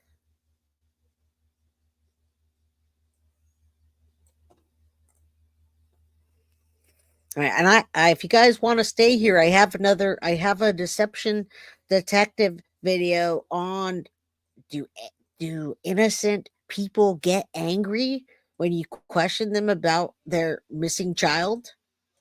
How, hold on. Does that happen? 1 second. Okay, so we're still looking at that. You guys, if you got to get out of here, do me a favor, hit the like button. We're not going to probably revisit this case because not anytime until new information comes out. So right now we're really wanting to just watch this, see what happened, etc. Hold on. So, yeah, we won't be doing this for a while. So I'm glad you guys are here. We're going to take it back to the beginning of the case, kinda. And they keep showing this view. So Sebastian's clearly looking at them. It's zoomed in. Okay, Rose, I'd like to see that footage of him. I'd like to see that footage. Mink Coat says, yes, please. Yeah, we're going to talk about, what do you guys think about that? What do you think about the initial interviews with them? Yeah, it's been 10 months almost. Now, so please never release this video. Horrible police work. The public could have helped. Yes, I agree, Lauren. It's real interesting how the police department or the law enforcement puts things out there in the way they want to. I wonder why. Maybe, but she was looking around quite a bit in the restaurant. All right. All my West Coast homies, stay safe. I'll be safe in my house. Hopefully, we stay safe here. All right, Bernice, hit the like button. We'll try to give some memberships. Maybe if you guys want to hang out here and watch that Deception Detective video, I can gift a membership or two. Oh my God, you guys, we have so many things to talk about this week. It's crazy, but I absolutely wanted to get to the Sebastian Rogers case today because I could have pushed that out for another week and a half. Sebastian is very curious, and I'm not sure if it's curious or suspicious, but we're going to keep going into this so you guys can see. We're going to take it back to the old school. I have a suspicion that people are going to be covering that United Healthcare, including myself, and we're not going to be off of that case for a while. All right, Carrie, I'll try to take a look at that email. It's hard for me to pull up emails while I'm doing this. All right. You guys everybody loves Deception Detective. We're going to finish this one up, and that's it. There's the TBI thing. You guys don't forget, this is not a cold case, so I don't want you to think that it is. This is not a cold case, but not many things are happening in it, so that's why many people feel like it's a cold case. All right, we're going to take it back to the old school with Deception Detective, and I don't know if you guys have ever seen this, but we're going to watch it right now. Let's see what we can do. Let's see if we can get this going. All right. What do bad parents look like? Featuring Chris and Katie. Truly search their souls. They should be upfront with us and upfront with the police, reveal everything that they're holding back about that, because it might help the police deduce where Sebastian is. For example, let's say they got in a big argument and Sebastian said, I'm going to Dad's house. And she said, fine, go. Right? Okay, go, leave. But don't take your shoes. If you're going to go to Dad's, you're not taking the shoes that I bought you. So go barefoot. Right. And he goes out. And then she thinks to herself, oh man, a few hours later, where is he? Chris, I sent him outside the house without shoes. He hasn't shown up. I just went outside and I think he actually ran away. And then that would be the part that they hide. So there's a lot of nuance to these things. What do Katie and Chris Proudfoot, the mother and stepfather of missing autistic teen Sebastian Rogers, know about his disappearance, if anything? I'm Deception Detective. I'm an attorney trained in statement analysis, and this channel No, I exists didn't. to expose lies and manipulation. Today, we'll watch the Proudfoots' very first interview, which they gave about a week after Sebastian was reported missing. No, I didn't show this one. I showed one without Chris in it. I definitely didn't show this one. I might have showed it before, but we're going back to, for the people that weren't even on my channel way back when. I'm sure I showed it, but I'm going to show it again. All right. I love Deception Detective's take, and I haven't seen this since the very beginning. This was 7 months ago. And we'll be looking for signs of guilty knowledge. This video is part of my ongoing Sebastian Rogers series, and if you've been following along, you'll know I've avoided analyzing the Proudfoots for over a month now, and that's for 3 reasons. The first is I was hoping to interview the Proudfoots. I made multiple offers to them, but I've not heard back, so we're going to analyze them here today. The They second did reason not is I think get other back to them. analysts like Pat Brown and Peter Hyatt have already done a great job analyzing the Proudfoots. And the third reason is something that's unique to me, which I've talked about in the DD forum, and we'll go over that in this video. Without further ado, let's listen. Can't even imagine as a parent what you two are going through. How would you describe the situation right now? How are you coping?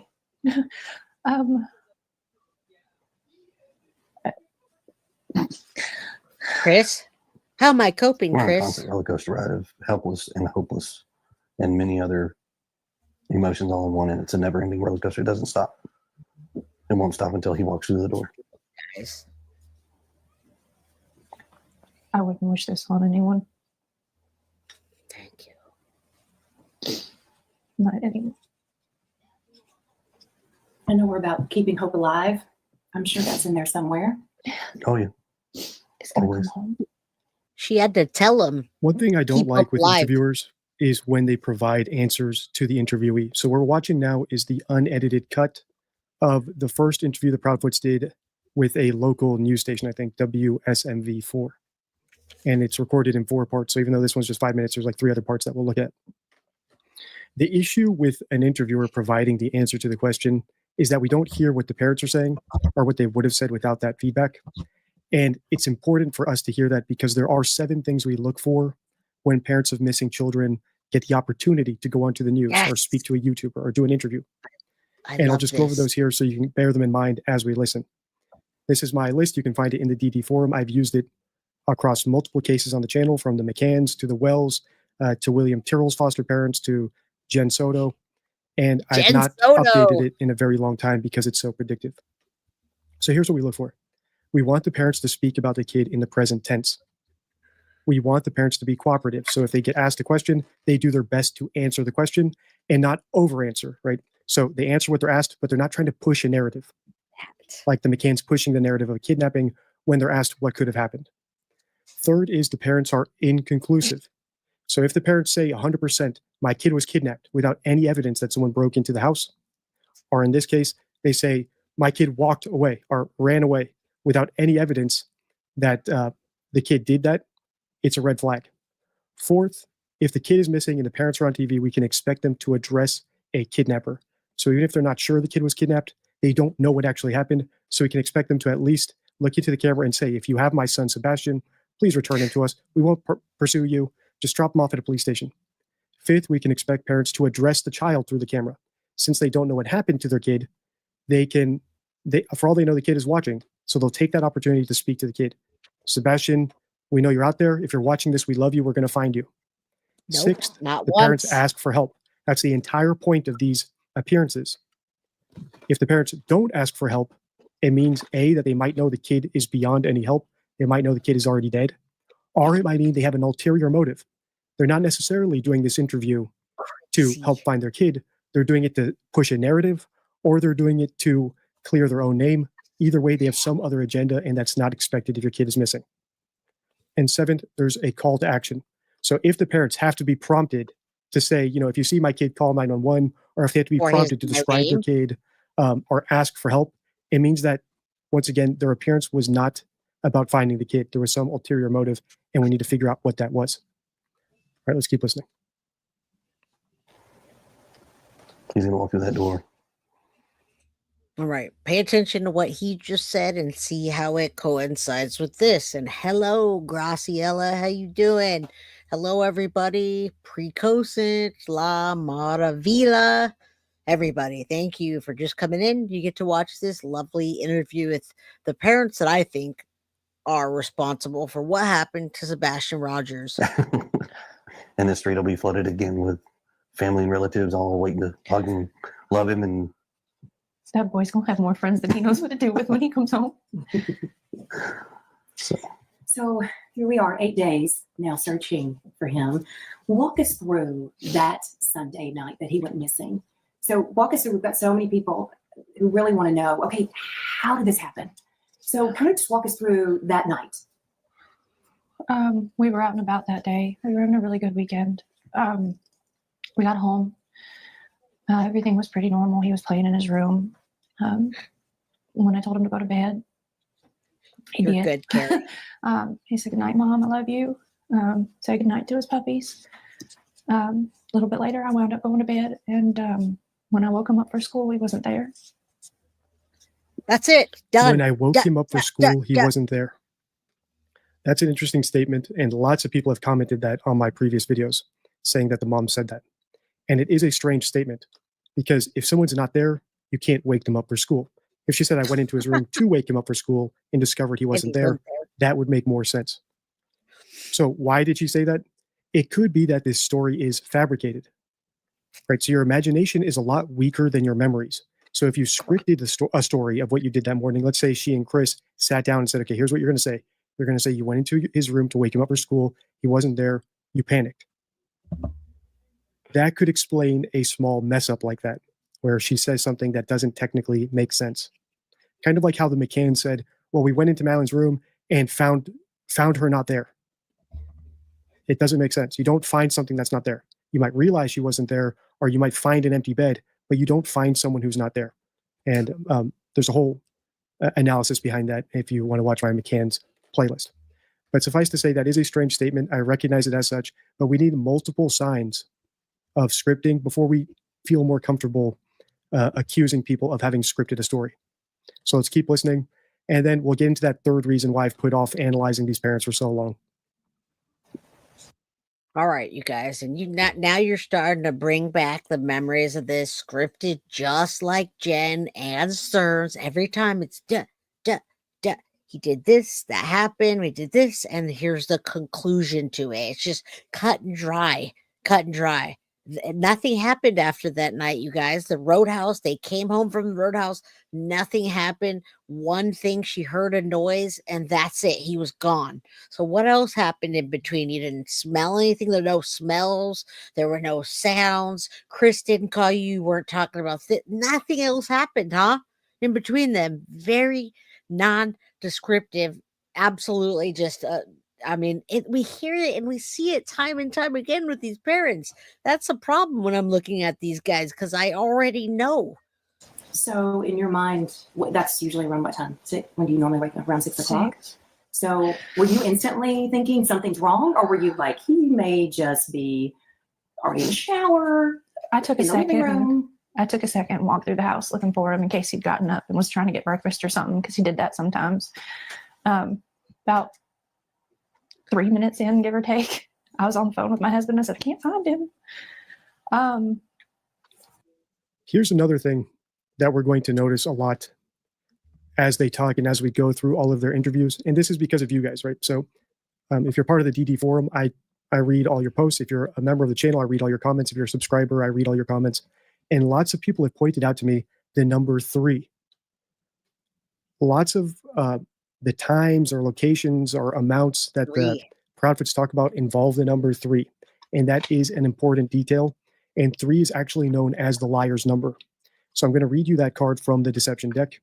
If you're not familiar, the deception deck is my 52 favorite rules for spotting lies and deception. And you can buy it at the... And if you guys don't have the deception deck, now you can get it on your phone. So if you have an Apple phone, you can get it on iOS, or you can get it on Apple. You can get it on the either one, Apple or Android, and it's a lot cheaper. I like having the deck personally. And this first one, Unusual Details, is kind of what I was talking about. It's like when liars plan out a false story ahead of time, the process is known as scripting. Scripted stories tend to be overly logical and bland, lacking unusual or sensory details. For the liar, this strategy makes a story appear more believable. Therefore, the narrative lacks unusual details or developments that might indicate it's scripted. And Emily, why not call the police before your husband and then sit on the phone with him for hours? Why would you? There's so many things about this, and it's like these people don't know that we study true crime, that the people that arrest people, that they look at those things, but why didn't they look at them? And 2 weeks later, she just dips out and goes and moves with her husband. As a matter of fact, when she does that, they do the Nancy Grace interview, they're living in the RV already. deceptiondeck.com. So I'm going to read you the card for the number 3, which is in the deck. Here's the card. Each card in the deck is a flashcard, so it has the rule There you on the go, front, Mom. and then on the back, he has the explanation of the rule as well as a real world example. So this is the card for 3. And I'll just read you the rule. Liars often use the number 3 in their statements. If a statement includes a 3, like 3 p.m., third floor, $300,000, 3 minutes, it might be fabricated.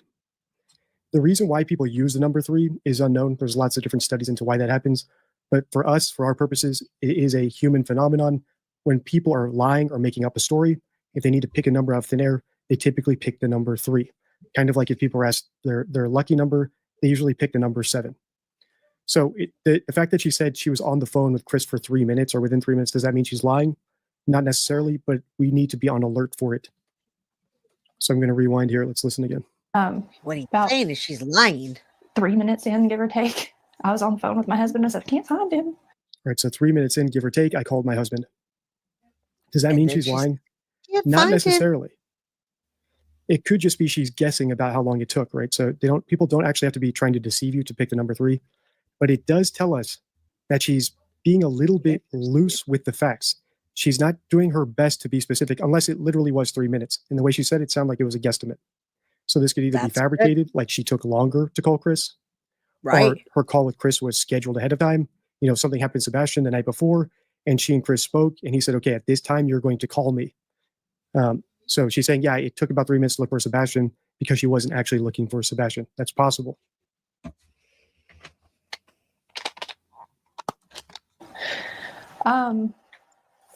He said, what do you mean you can't find him? I said, he's not in the house.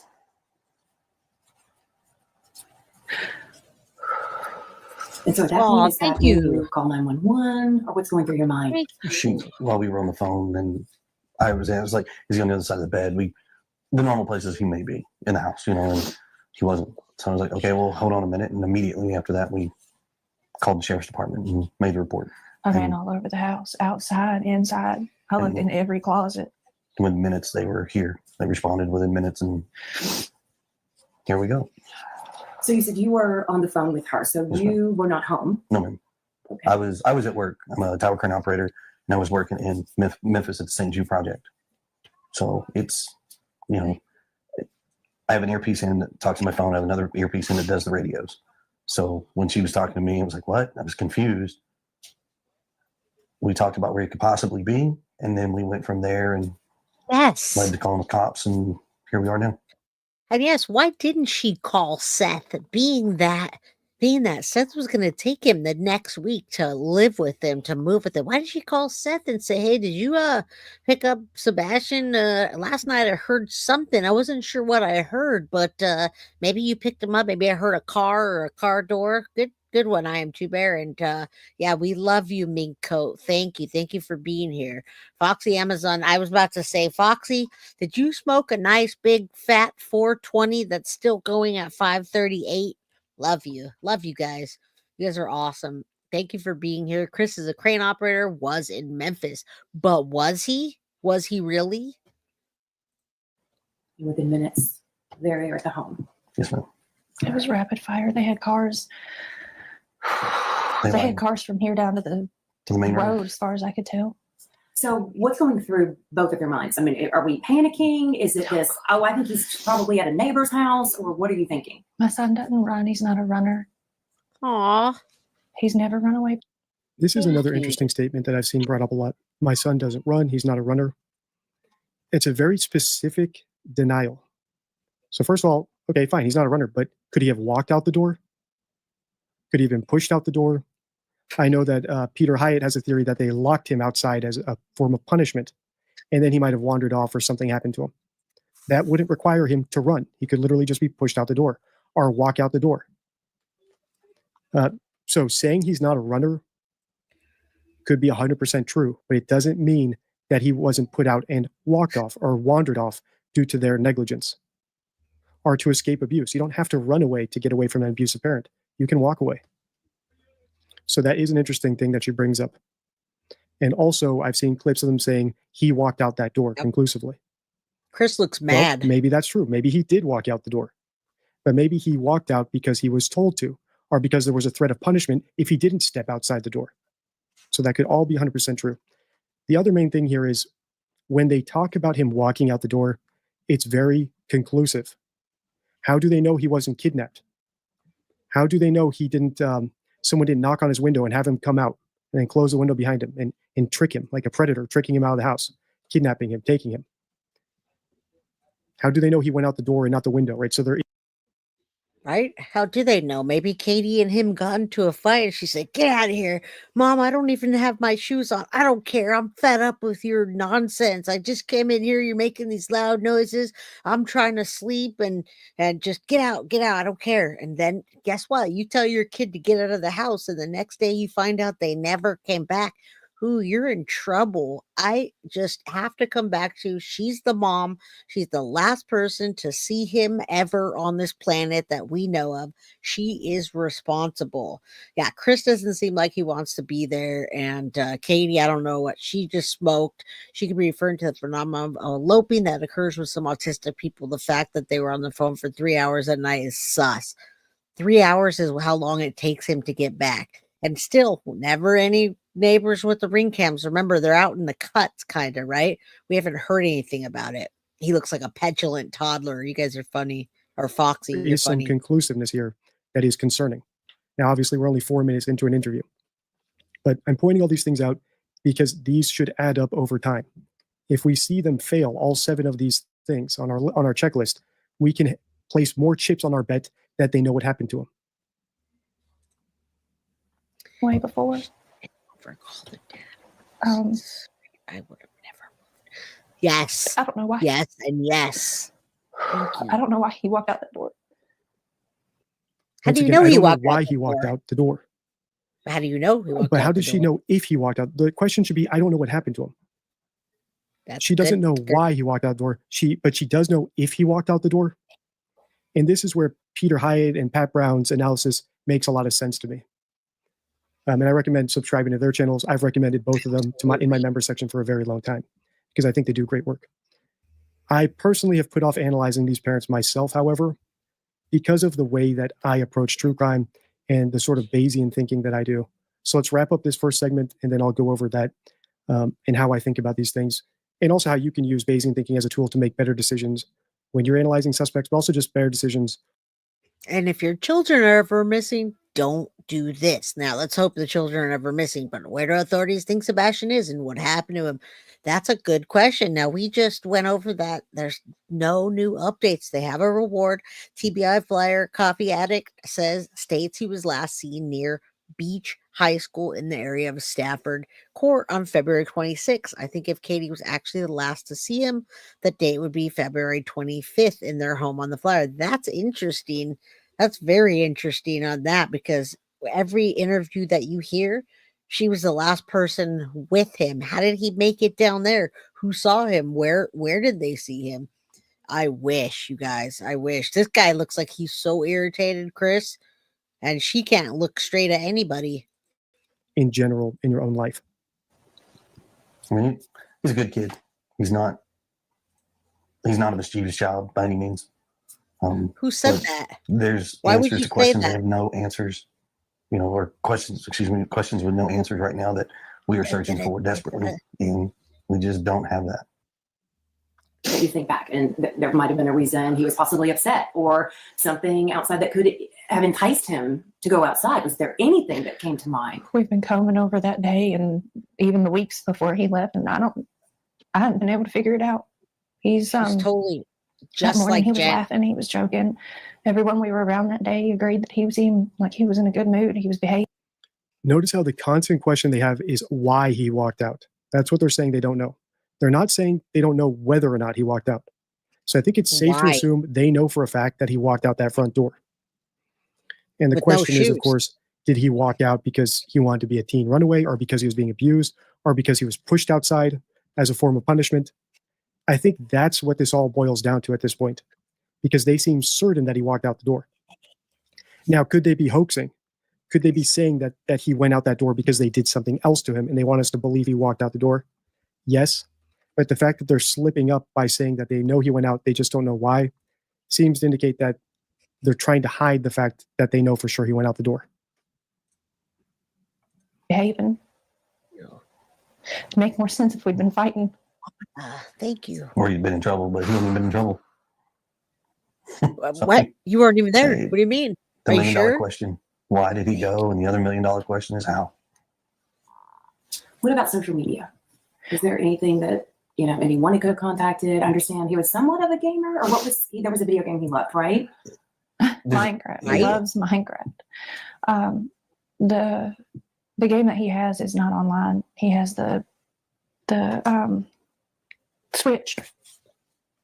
She's ruling everything We out. don't, because of how social media can be. He doesn't have accessibility to communicate with folks On the internet. on the internet. I mean, we have a firm belief that we just don't feel that right now he's capable of having that kind of. Do you notice they're ruling everything out? They're not saying what could have happened. They're saying what didn't happen. This didn't happen because he didn't have access to the internet.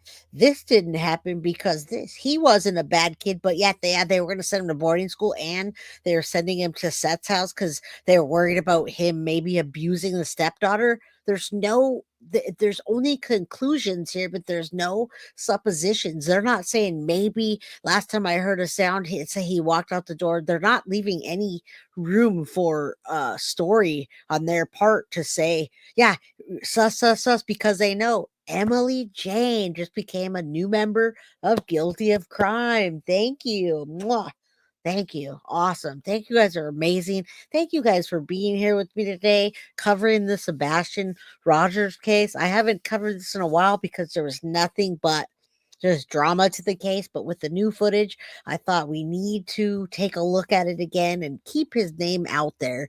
Yeah, bad vibes from these two. But yeah, thank you guys. You guys are awesome. Such a great community. My mind's just swirling with this case right now. Trailer trash potatoes. Right. We need a trailer trash potato in the house. That kind of looks like it. We'll keep going. All right. Dan, thank you all the mods that are here today. Responsibility. Mm-hmm. So, I mean, his phone is locked down, his computers, his game. He doesn't have a gamer tag. He doesn't have online capabilities with games. We've combed every electronic. Every electronic. I mean, we've cooperated with all the authorities as far as anything they've asked us to provide, we've provided. So far, they're speaking about him in the present tense, and they seem to be trying to be cooperative. They are a little bit conclusive about him walking out that door. So they have zero curiosity about whether or not he was kidnapped or went out the window or did something else, which is why I think they know for a fact he went out that door. It's just about figuring out why that happened. They've not addressed any potential kidnappers.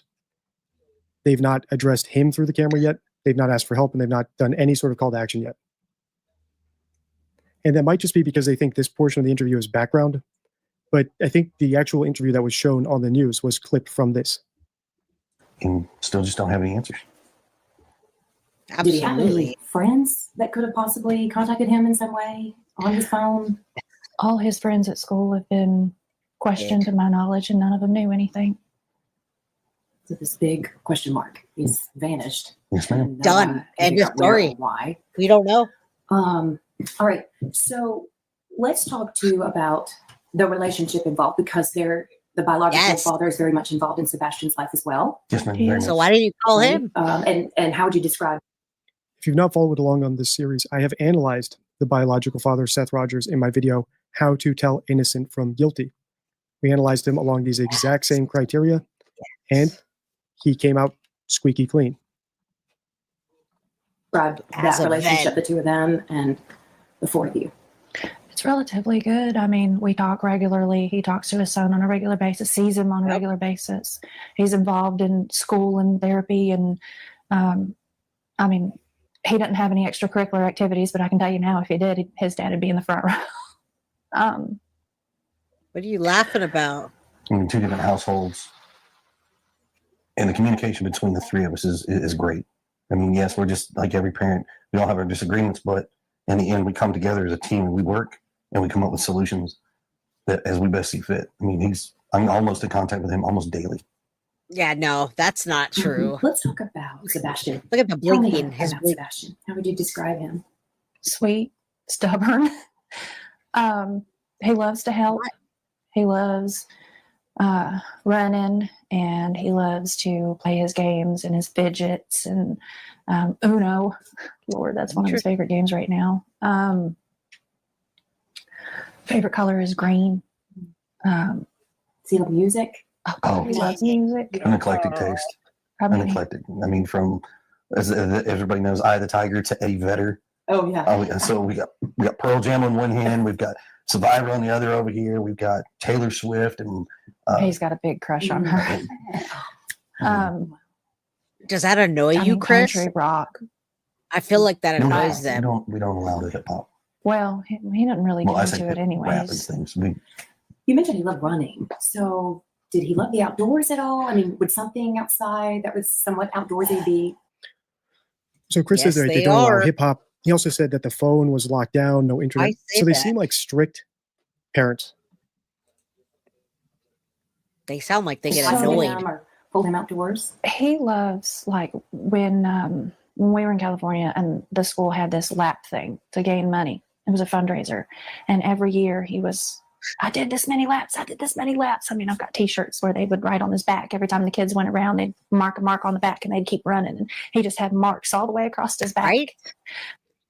Also note, this is like the third time the mom has talked about Sebastian running. Yes. First, she said he's not a runner, as in he runs away from home. But then earlier when they were talking about what he likes, she said he likes running. And now she's going into this anecdote about him running laps. What is she saying? Oh, she might be he's a trying to runner. tell us that he might have gone far, that maybe he did run away, and he might be further than people expect. He likes playgrounds. He hates being dirty. He Hates don't like being being dirty. Yeah, he's not your tomboy style child where he goes outside and plays in the mud. He loves animals, but he's terrified of bugs. Oh yeah. You don't like that, do you, Chris? Okay. I mean, Yeah. even a fly, and he's like, oh! Wow. Everything they said is kind of He's highly functioning. I know you all Weird. have described him as having a form of autism, He does. but just describe that to our viewers too, as far as his way of thinking of things and maybe how determined he was about certain things or his mindset. He He's got a stubborn mindset. If he believes it's this, he gets on a one-man track, and he is just on it, and he is all about it. but I mean, he's very smart. He's I mean, not. he can play chess. He can beat adults in chess. Wow. So he's He loves playing games. know of. What about navigation? Like, did he have a sense of direction? Do you think he could have possibly even hitched a ride or gotten a ride on a bus or some sort of transportation? that is a speculation that we don't have an answer for. Just directionally, he knows he could guide you from our house to his dad's house. Yeah. He could Okay, get so you're from not like expect- this house. I think he can make it up to Culver's ice cream. He can go to Culver's. Well, the boy He loves knows them where all. Culver's is because Culver's has malt. So no speculation on anything? Come on, you guys. If your kid was missing, you're going to speculate on some scenarios so they can go, look, so far everything they said, it's nothing. So that means that he's in his room right now, you guys. He's in his room perfectly safe, sleeping, because every scenario that they've given, no, he doesn't run. No, he doesn't. He's great. He doesn't have access to the internet, but he listens to all this, and this, and he loves Taylor Swift. What? Yeah, eloping is getting married and running away. And then this guy giggling, like, did he just take a shot of something? Look at him. I just don't understand. Did anyone check Culliver's? I'm not sure what that is. Yes, 284 people and 279 chat. Thank you guys. Thank you guys. You guys are such a dedicated crew here. Yeah, dad just cacked. It's not even his dad, his stepdad that doesn't so much. He's not so fond of him. He loves malt, extra malt. Every Why are you time, guys extra malt. laughing? Now, how far away does his dad live? Clarksville. His dad lives up by Clarksville. So he could guide someone all the way to Clarksville. Mhm. Oh, wow. Okay. So a pretty keen sense of direction, at least with certain things. Familiar routes. Yes. Familiar routes. Familiar And if routes. I took him another route going He this way, takes he would it. not know it. He goes up there so often that he knows how to get to his daddies. We know that. His dad works with him as far as, well, we're going this way, we're going that way, and keeps the same thing. One of the things I like about this is that they're not trying to push a narrative. They're not. So if you've seen my Well series, you know they were pushing the kidnapping narrative. No matter what the question was, they tried to bring it back to a kidnapping. Or the McCanns, no matter what the question was, is could this be possible? Is that possible? It will always, they found a way to push it back to a kidnapping narrative. Same with William Turrell. In all of those cases, when I saw how they were pushing the kidnapping story, I was confident in saying that the parents knew what happened and that they were responsible for what happened to the kid because they were pushing the kidnapping narrative. In this case, while they have not addressed any kidnappers or addressed Sebastian in the camera yet, or even asked for help, or even described him yet, they are being cooperative and they're answering all the questions the reporter is asking them. Exactly. Now, So he's with not that said, missing. a lot has come out about the Proudfoots and how they treated Sebastian, and in other interviews where they said sort of belittling things about him, questioning his manhood. And I think that those details have biased people against the Proudfoots more than what's warranted. And that's the reason I've put off analyzing the Proudfoots with the hopes that Sebastian would turn up before I did this. However, I've offered to interview them. They have not taken me up on it. My members have voted 2 weeks in a row for me to analyze them. My last video hit 50K. So my audience, you guys are my number one priority. So I'm going to give you the videos that you want and try to teach you the lessons that I think will help you in your everyday life. So why did I put off analyzing the Proudfoots? I'm going to explain that to you in a way that I explained it in the forum by asking you 2 questions, and then I'll break it down. The first question is, so answer this question. Here it is. Amy, a fictional character, is an autistic teenager living with her mother and stepfather, Stan. Amy has been missing for over a month. Stan, who has a history of domestic abuse, did not immediately contact the police after Amy's disappearance. Based on this information, which of these 2 options is more likely? Option number 1, Amy ran away, or option number 2, Amy was killed by Stan. I love it. Most of my subscribers and followers on X voted for Amy was killed by Stan, 77% in fact. So now answer this question. Amy, a fictional character, is a teenager. Amy has been missing for over a month. Based on this information, which of the following outcomes do you find more likely? Amy ran away or Amy was murdered? When I left out the details about Stan and Amy's disability, 58% answered Amy ran away and only 41% answered Amy was murdered. And the correct answer in both situations is Amy ran away, because the question is, which of these is more likely given the details that we have? So even though it's more likely, for example, for a stepfather with a disabled child to abuse that child than it is for a biological father to abuse a non-disabled child. True. It doesn't flip the base rates of teenagers running. You know, I still wonder as we're watching this, what did happen? What did happen there? Because I mean, if that really happened the way Katie said, and he left, didn't have shoes on, just had sweats and a black sweats and black sweatshirt, where is his body? How far could he have made it without him? If there were other kids that picked him up, where did they take him? What happened? How far did they go? What could have happened to him? I mean, I wonder if he's very close to where the Proudfoots used to live. But when I say him, I mean his body. And that's the reason that they left, because they didn't want to be near the body. Many times when someone goes missing and you never find them again, and it is related to a parent, they don't want to be close to where that body is and they get out of there as fast as they can. So, Bubblicious, off topic. You always make me want to get a full sleeve. I just love tats. Love your tat. Thank you. Thank you. It makes me want to get more too. When I look at this, I'm like, oh, I'm missing a spot right there. Just kidding. All right, but thank you. Yes, and do hit the like button. And I'm glad you guys are still here supporting the Sebastian Rogers case, because who else is going to do it without all the nonsense? All right. Get away from this. I don't want to do this anymore. Let's go. I want to get back to their interview. Boop. We love you, DD. I just people would respect that and then keep an open mind. It's totally different. If Sebastian is able to watch this, and maybe he's watching this as it airs. I wish the journalist hadn't brought this up. Look at Katie's face. So now She when they looks like talk to she's gonna camera, laugh. it's because the journalist suggested it. I wish the journalist had done something like, is there anything you want to say? Because we will broadcast this on the news. And then wait for them to turn to camera and speak to Sebastian on their own. I wonder. So unfortunately, this piece of our checklist addressing the child through the camera is dubious now because they are going to do it, but it's at the direction of the interviewer. Yep.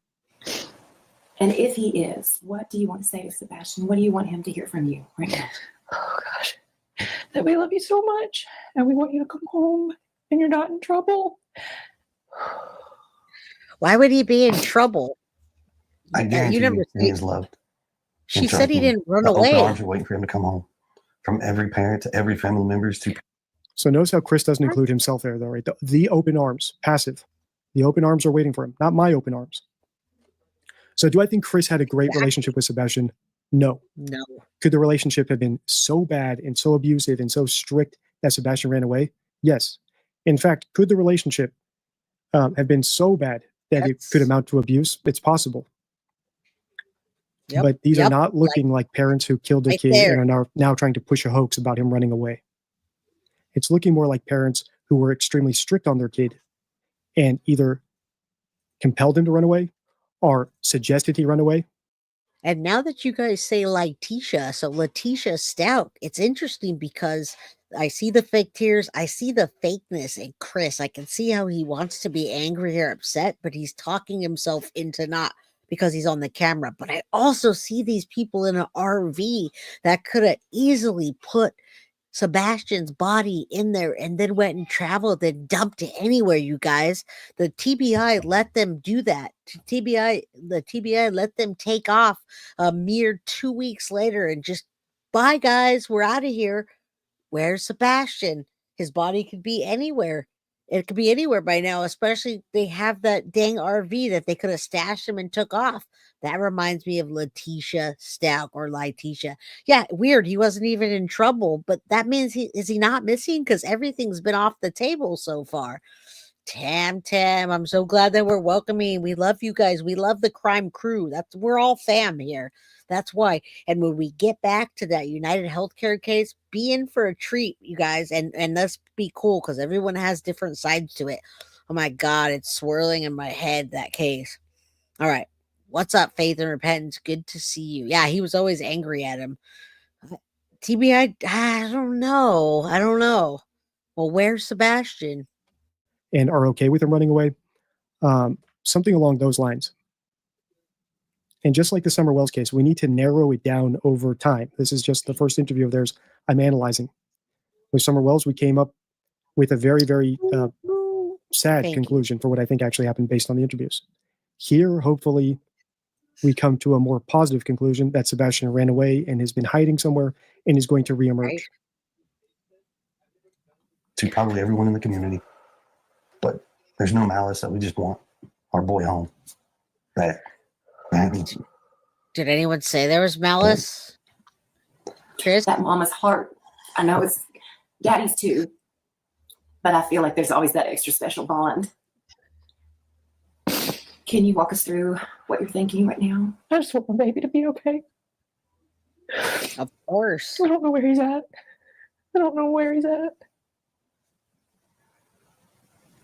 Look at the camera, Katie. Let's talk about the community because I want you all to know. Even my church body. I mean, we're all praying. We're all praying for his safe return quickly. What do you all want to say to the community? Thank you. With everything from the bottom of our hearts. I would not have imagined how far this has gotten, but there's no way to repay the gratitude, the love that we have felt from the community, the prayers. But thank you. From the don't bottom of our stop hearts. looking. Yeah, please. My son is somewhere. Good. That's what I expect an innocent parent to say. So, Or yes. at least a parent who knows that the kid might still actually be out there. Right? Thank you, but don't stop looking. Seth Rogers did the same thing. They know the kid's out there. Until the kid is found, it's never enough. So Katie, what she said there, to me at least, suggests that she knows Sebastian is still out there somewhere. Well, he is out there somewhere. And their greatest sin at this point, and any deception that we're detecting, could be that they are hiding the reason Sebastian went out the door. They've already admitted they know he walked out the door. They know he didn't run out the door. Something about that front door, they're admitting they know it happened. She didn't say, I don't know how he got out of the house. She's only saying, I know he went out the door. I just don't know why. And that might be the part that they're omitting and that they're being deceptive about. And if they truly search their souls, they should be upfront with us and upfront with the police, reveal everything that they're holding back about that. And they do seem like they're holding quite a bit back. It's very, like, even coming back to it 7 months later. Hello, honey bun. Good to see you. I didn't see your question, but I have 19,939 subscribers. As soon as we hit 20,000, I'm going to have a giveaway of Guilty of Crime merchandise. So if you guys are interested in the merch, go check out guiltyofcrime.com. Right now, it's marked down to 0% profit. So anything that you buy just goes right towards the merchandise. Before, it was only marked up like $1.50, and I suppose that was just for somebody's time or something like that. I didn't set the merch store, but if you go to the guiltyofcrime.com and hit merchandise, everything is you're paying the price that you would pay for a sample of the hoodies, of the shirts, of the long sleeve, of the stickers, of the whatever. All right, so we're going to give away some merch when I hit 20,000. I'm almost there. I'm about, 61 away. Yes, very awesome. All right, let's keep going. Yay, 300 likes. Let's go. I can't wait to hit the 20,000 and then 50 and then 100. We'll have such a nice outreach by then. Thank you, Bernice. I appreciate that. Because it might help the police deduce where Sebastian is. Thank you. For example, let's say they got in a big argument and Sebastian said, I'm going to Dad's house. And she said, fine, go. Right? Okay, go, leave. But don't take your shoes. If you're going to go to Dad's, you're not taking the shoes that I bought you. So go barefoot. And he goes out. And then she thinks to herself, oh man, a few hours later, where is he? Chris, I sent him outside the house without shoes. He hasn't shown up. I just went outside and I think he actually ran away. And then that would be the part that they hide. So there's a lot of nuance to these things. And we're not going to get all that nuance from just one interview.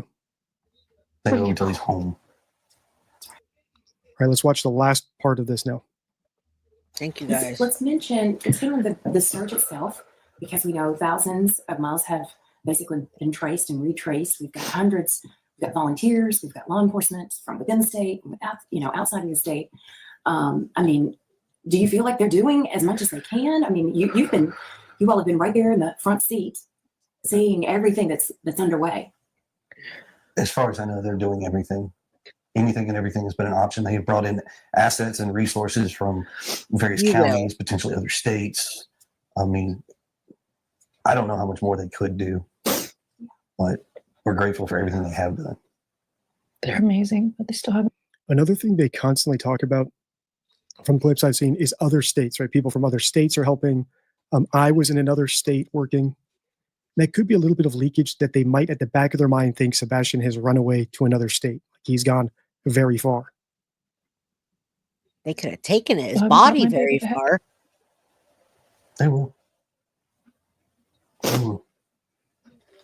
He's out there somewhere. So it's one day at a time, getting through this and bringing him home. Yeah. What is the reaction to the fact that somehow his image hasn't been captured on any video anywhere? There you go. I know that it was very dark that night. I mean, it gets dark around here at night in general, but Anywhere. so far we haven't found him on any camera footage to prove where he's at or where he's gone. I know that they're looking, and I'm asking everybody and anybody that has cameras, trail cams, stores, Nothing. to check, even from before he went missing, just to see if there's anything at all. And I understand there was a request for video, any sort of footage of Sebastian from earlier in the day on Sunday before he disappeared. That I don't believe we can comment on right now. That is not something that I believe we're privy to at this point with law enforcement. That is something I would definitely direct back to them. But I mean, there's all kinds of requests out there. There's thousands of hours of video that they are combing, and we're just hoping they'll find something. And I know this is so sensitive. What do you say to people who inevitably end up pointing their finger back at you? We were talking earlier. And I mean, are you both in the clear? I can tell you that Mom, myself, and the father have worked very fully and cooperatively with all agencies across the board. We have anything that they've wanted, we have provided. So cooperation is there. I mean, is it? What do you want to say? Thank you again. To our viewers, anybody who's watching, we've got a lot of folks in this community and in other counties just throughout the state as well. What do you want to say to them? So once again, they're being led into asking for help, a call to action. They never addressed a potential kidnapper, which to me signals that they probably aren't even considering the notion that he was kidnapped from the home. I think they think he ran away. They know he was outside. How do they know? Help spread the word and keep searching, and thank you. And just if you think you see him, call him in. Thank all the viewers, everybody that's helped from across the board. I mean, everybody has been tremendous. Call his name. Yeah. He'll answer, and if he doesn't answer, he'll look. Right, so the mother is saying the right stuff for the mother of a kid who is missing. Doesn't mean that she was. But that comment's right, Kalista. That's why it was so interesting that the footage that came out recently, that was the first time we've seen that footage of Sebastian and how he interacts, how he moves, how even old he is, right? Because all the other pictures are really old. For some reason, when Seth plays his videos, when he goes on YouTube and plays the videos, he plays videos when he was a baby. So they do downplay his skills and intelligence. I think he was capable of communicating online with friends, maybe even playing to run away with help, hoping he's alive and well, somewhere safe. Well, we do too. Absolutely. I don't think that he is, though. That's the thing. And I hope he is. Say a prayer for Sebastian, you guys. We're probably not going to cover this case anytime soon unless new information comes out that I can report or that I can talk about. There's nothing been new, so I don't want to sit there and speculate. I just went on all the my husband's channel to subscribe to you. Thank you. He's gonna be like, what is this? I love you. Thank you so much. I appreciate you. All right. Yeah, crazy. Hitting elbows to body language is a lot. Their body language says a lot in all of their interviews. Well, until they stopped and just moved away. Wasn't involved in creating the situation where he ran away or went missing. Thank you. And if we do detect a lot more deception around what happened that night, for example, she's very reticent about what happened that night in this interview. There actually wasn't a lot of meat there to analyze about the specifics of that evening. But done. For example, she seems to indicate that she knows through leakage that he ran away at nighttime, that he went out the door and that it was dark. And she was asked about the video footage. She said it was dark that night. How did she know he didn't run away at dawn with a little bit of daybreak? So she's clearly visualizing him going out the door in the dark, probably because she watched him do that. Now the question is why?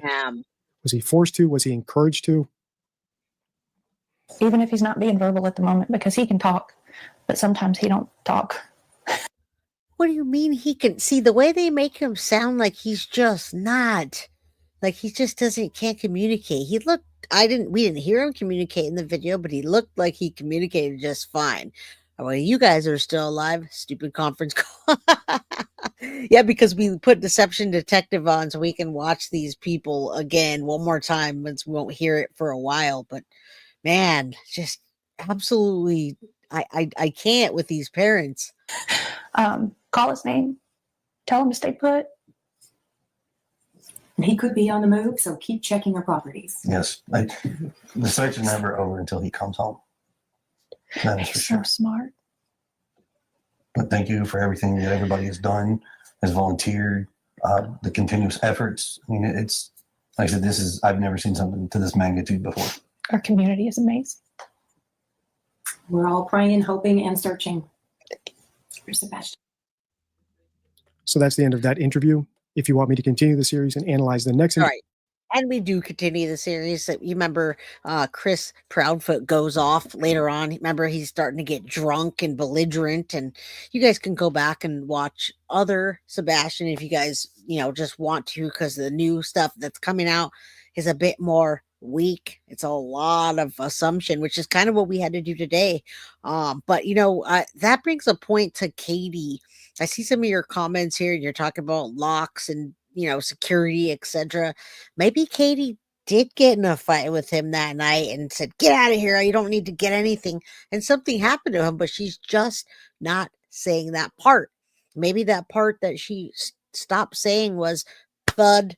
It's the thud sound. Maybe that was the fight, the thud sound, and he took off. And she doesn't want to be in trouble or responsible, but she also doesn't want to be at the house and be thinking about that or reliving it. I don't know, but something's not right. Definitely described like the whole Maddie situation, incomplete, not enough details at all, you guys. Not for what happened. All right. Yeah, definitely, sweetie. You got that. Thank you to the mods. Thank you for all the Guilty of Crime crew for being here. Oh, we have so much to talk about the rest of this week. I love you guys, and hit the like button on your way out. Go watch something worth your while tonight. Go over there, go to whatever channel you want, watch it, or go back and watch something on my channel. Watch some old Sebastian coverage. All right. Thank you guys all. I appreciate you for everybody that supported the channel. Love you guys. Mwah. Guilty of crime. I want to thank you for watching. If you enjoyed my content, please share this video, like, and subscribe. You can also follow me over at Facebook, Instagram, TikTok, X, or Gmail. If you'd like to donate to my channel, you can use Cash App or Venmo or PayPal. Thank you very much in advance. Guilty of crime. Are you guilty?